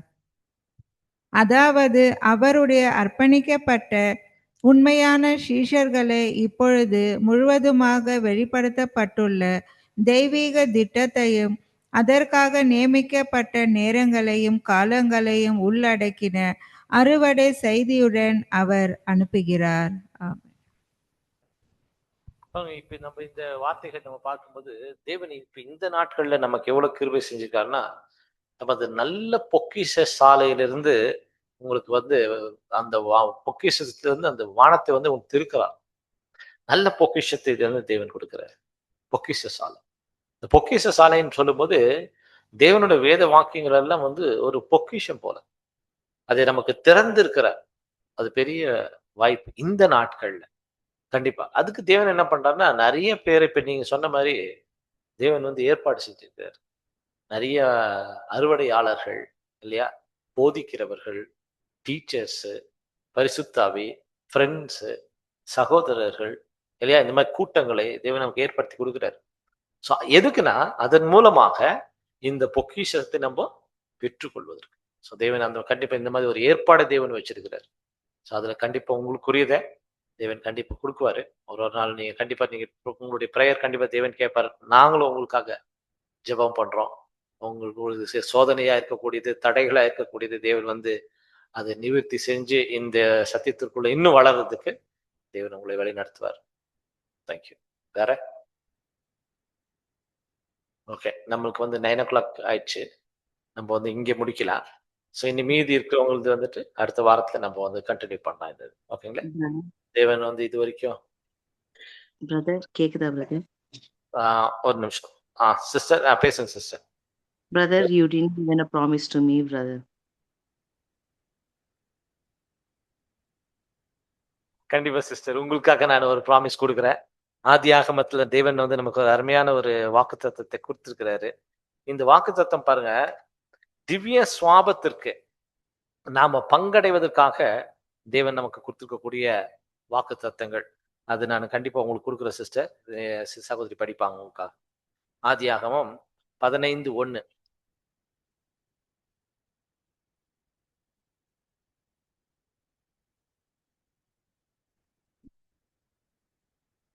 அப்ராமே, நீ பயப்படாதே, நான் உனக்கு கேடகமும் உனக்கு மகா பெரிய பலனுமாய் இருக்கிறேன் என்றார்.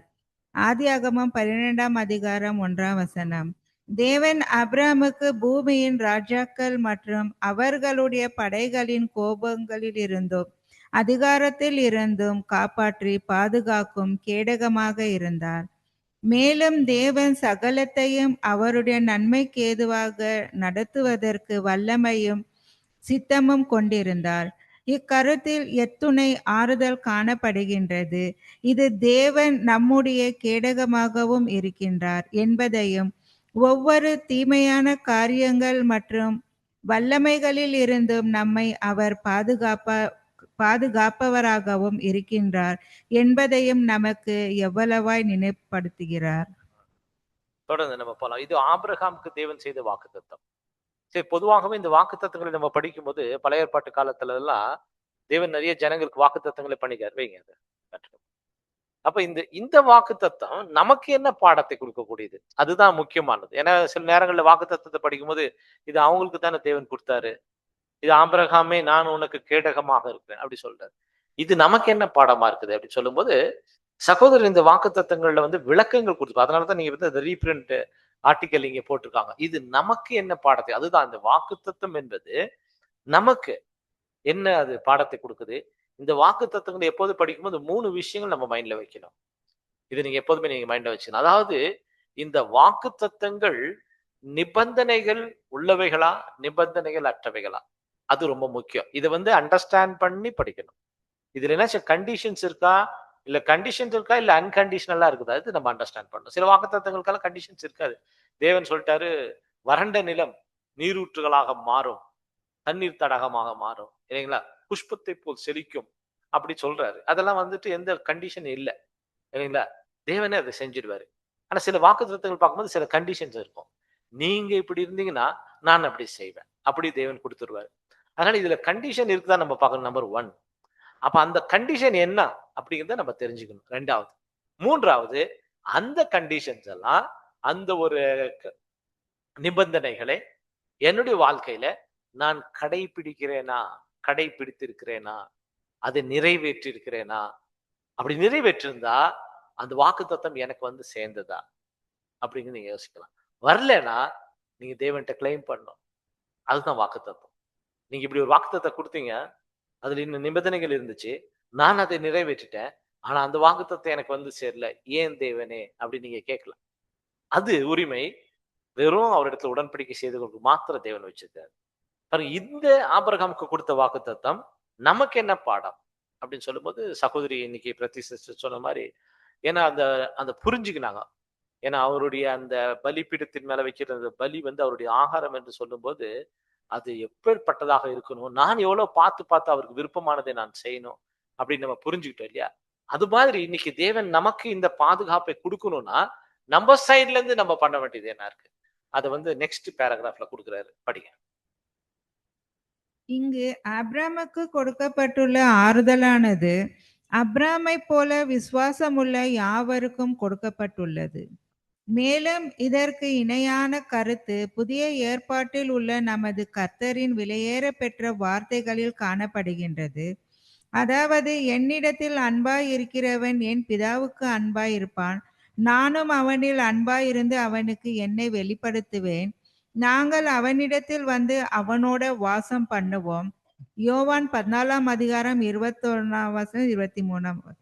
ஆகவே நாம் இந்த பூமியில பரதேசிகளாக யாத்திரை செய்கையில் நம்மை சூழ்ந்து கொள்ளும் அனைத்து சோதனைகள் மற்றும் பரீட்சைகள் மத்தியிலும் ஜெயங்கொள்ளும் பரிசுத்தவான்கள் முன்வைக்கப்பட்டிருக்கும் ஆசீர்வாதமான சுதந்திரத்திற்கு நேராக விசுவாசித்து நடக்கும் போது நாமும் கூட பயத்தோட, நான் உனக்கு கேடகமும் உனக்கு மகா பெரிய பலனுமாய் இருக்கிறேன் என்று நமது தேவன் கூறும் சத்தத்தை கேட்கக்கூடும்.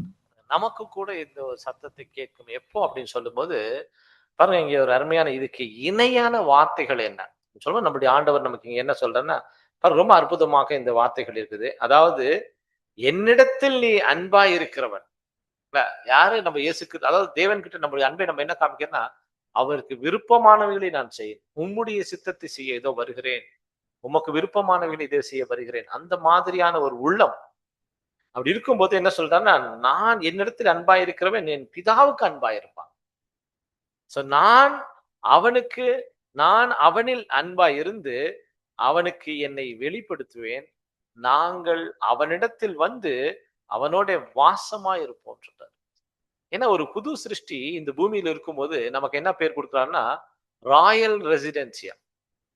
யாருடைய ரெசிடென்சினா, ஹெவன்லி கெஸ்ட் உடைய ராயல் ரெசிடென்சி. ஹெவன்லி கெஸ்ட் யார் இருக்கிறா, பிதாவும் குமாரனும் இந்த பூமியில வந்து தங்குறதுக்கான ஒரு கெஸ்ட் ஹவுஸா நம்மளுடைய ஹார்ட். இங்க வந்து தேவன் தங்குறாரு, நம்மளுடைய ஹார்ட் தான் அவருடைய கெஸ்ட் ஹவுஸ். அப்படி நீங்க சொல்லும் போது, அப்ப நீங்க அந்த ஹார்ட்டை நீங்க எப்படி வச்சுக்கணும் யோசித்து பாருங்க. நீங்க நம்ம வீட்டுக்கு ஒருத்தர் வராரு, ஒரு கெஸ்ட் வராரு அப்படின்னு சொன்னா நம்ம வீட்டை எப்படி, நம்ம நார்மலா நம்ம இருக்கிறத விட நம்ம வீட்டுல எப்படி இருப்போம், சில நேரங்களில் நம்ம வந்து புது புது பர்னிச்சர் கூட வாங்கி போட்டுடுவோம் அவருக்காக, இல்லையா, செய்யறோமா இல்லையா. அது அப்ப பிதாவாகிய தேவனும் இயேசு கிறிஸ்து நாங்கள் வந்து உங்களுக்குள்ள நாங்க குடியிருப்போம் அப்படின்னு சொல்ற போது நீங்க யோசித்து பாருங்க. ஏன்னாக்கா நம்ம அவர்கிட்ட அன்பு கூர்ந்ததுனால, அவர் மேல விசுவாசம் வைத்து, இல்லையா, நம்பிக்கை வைத்து, அவருக்கு விருப்பமானவைகளின்படி நம்மள என்ன பண்ணும், நம்மளுடைய சூழ்ந்து இருக்கிறவைகள் எல்லாம் தேவன் வந்து என்ன பண்றாரு, நம்ம ரெடி பண்றாரு. நமக்கு தேவையானது நம்ம எல்லாத்தையுமே நம்ம ஒப்பு கொடுக்குறோம், தேவனுக்கு பிரியமான விஷயம். அந்த உள்ளம் நமக்கு இருக்கும்போது நம்ம சொல்லிட்டாரு, என்னை நான் வெளிப்படுத்துவேன், நாங்கள் வந்து உங்களிடத்தை தங்கி இருப்போம் அப்படி சொல்றாரு. அவ தேவன் தங்கும் ஒரு ஆலயமாக நம்மளுடைய இருதயத்தை நம்ம வச்சுக்கிறதுக்கு ரொம்ப அது நிறைய எஃபர்ட் நம்ம போடணும். அதை நம்ம எப்போதுமே பார்த்துக்கணும். நம்மளுடைய வீடு வந்து தேவனுடைய ஆலயமாக இருக்கணும். நம்மளுடைய ஹார்ட் வந்து தேவனுடைய ஆலயமா இருக்கணும். இது நமக்கு தேவன் கொடுத்திருக்க வாக்குத்தத்தம். இதுல நிபந்தனை இருக்குது. இந்த நிபந்தனை என்னன்னா, நீங்கள் என்னில் அன்பா இருக்கணும். அப்படி நீங்க இருந்தாக்கா உங்களுக்கு ஒரு சத்தம் கேட்கும். என்னன்னாக்கா, இந்த சத்தத்தை நீங்களும் கேட்பீர்கள். பயப்படாதே, நான் உனக்கு கேடகமும் உனக்கு மகா பெரிய பலனுமாயிருக்கிறேன் என்று நமது தேவன் கூறும் சத்தத்தை கேட்கக்கூடும். கண்டிப்பா சிஸ்டர் பிரதிஷா சிஸ்டர், இந்த ஒரு கிருபை தேவன் உங்களுக்கும் செய்வாரு. இந்த வாக்குத்தத்தத்தை நீங்க கூட இங்கிலீஷ்ல கூட நீங்க படிக்கிறத, அது தேங்க்யூ. அது ஆதியாகமம் ஜெனிசியஸ் 15:1. ஸோ தேவன் வழி நடத்துவார். ஸோ இந்த ஒரு டெஸ்டமனி மீட்டிங் நம்ம இன்னைக்கு இதோட நம்ம எண்ட் பண்ணலாம். ஸோ இதனுடைய தொடர்ச்சியை மற்ற சகோதர சகோதரிகள் பேசுறதுக்கான வாய்ப்பு நம்ம அடுத்த மீட்டிங்ல நம்ம ஏற்பாடு செய்யலாம். தேவன் தாமே இந்த ஒரு கூட்டத்தை ஆசீர்வதிப்பாராக. முடிவாக நம்ம மத்தியில் இருக்கக்கூடிய சகோதரர் ஆண்டனி அவர்கள் நம்ம ஜெபத்தை நடத்துவார்.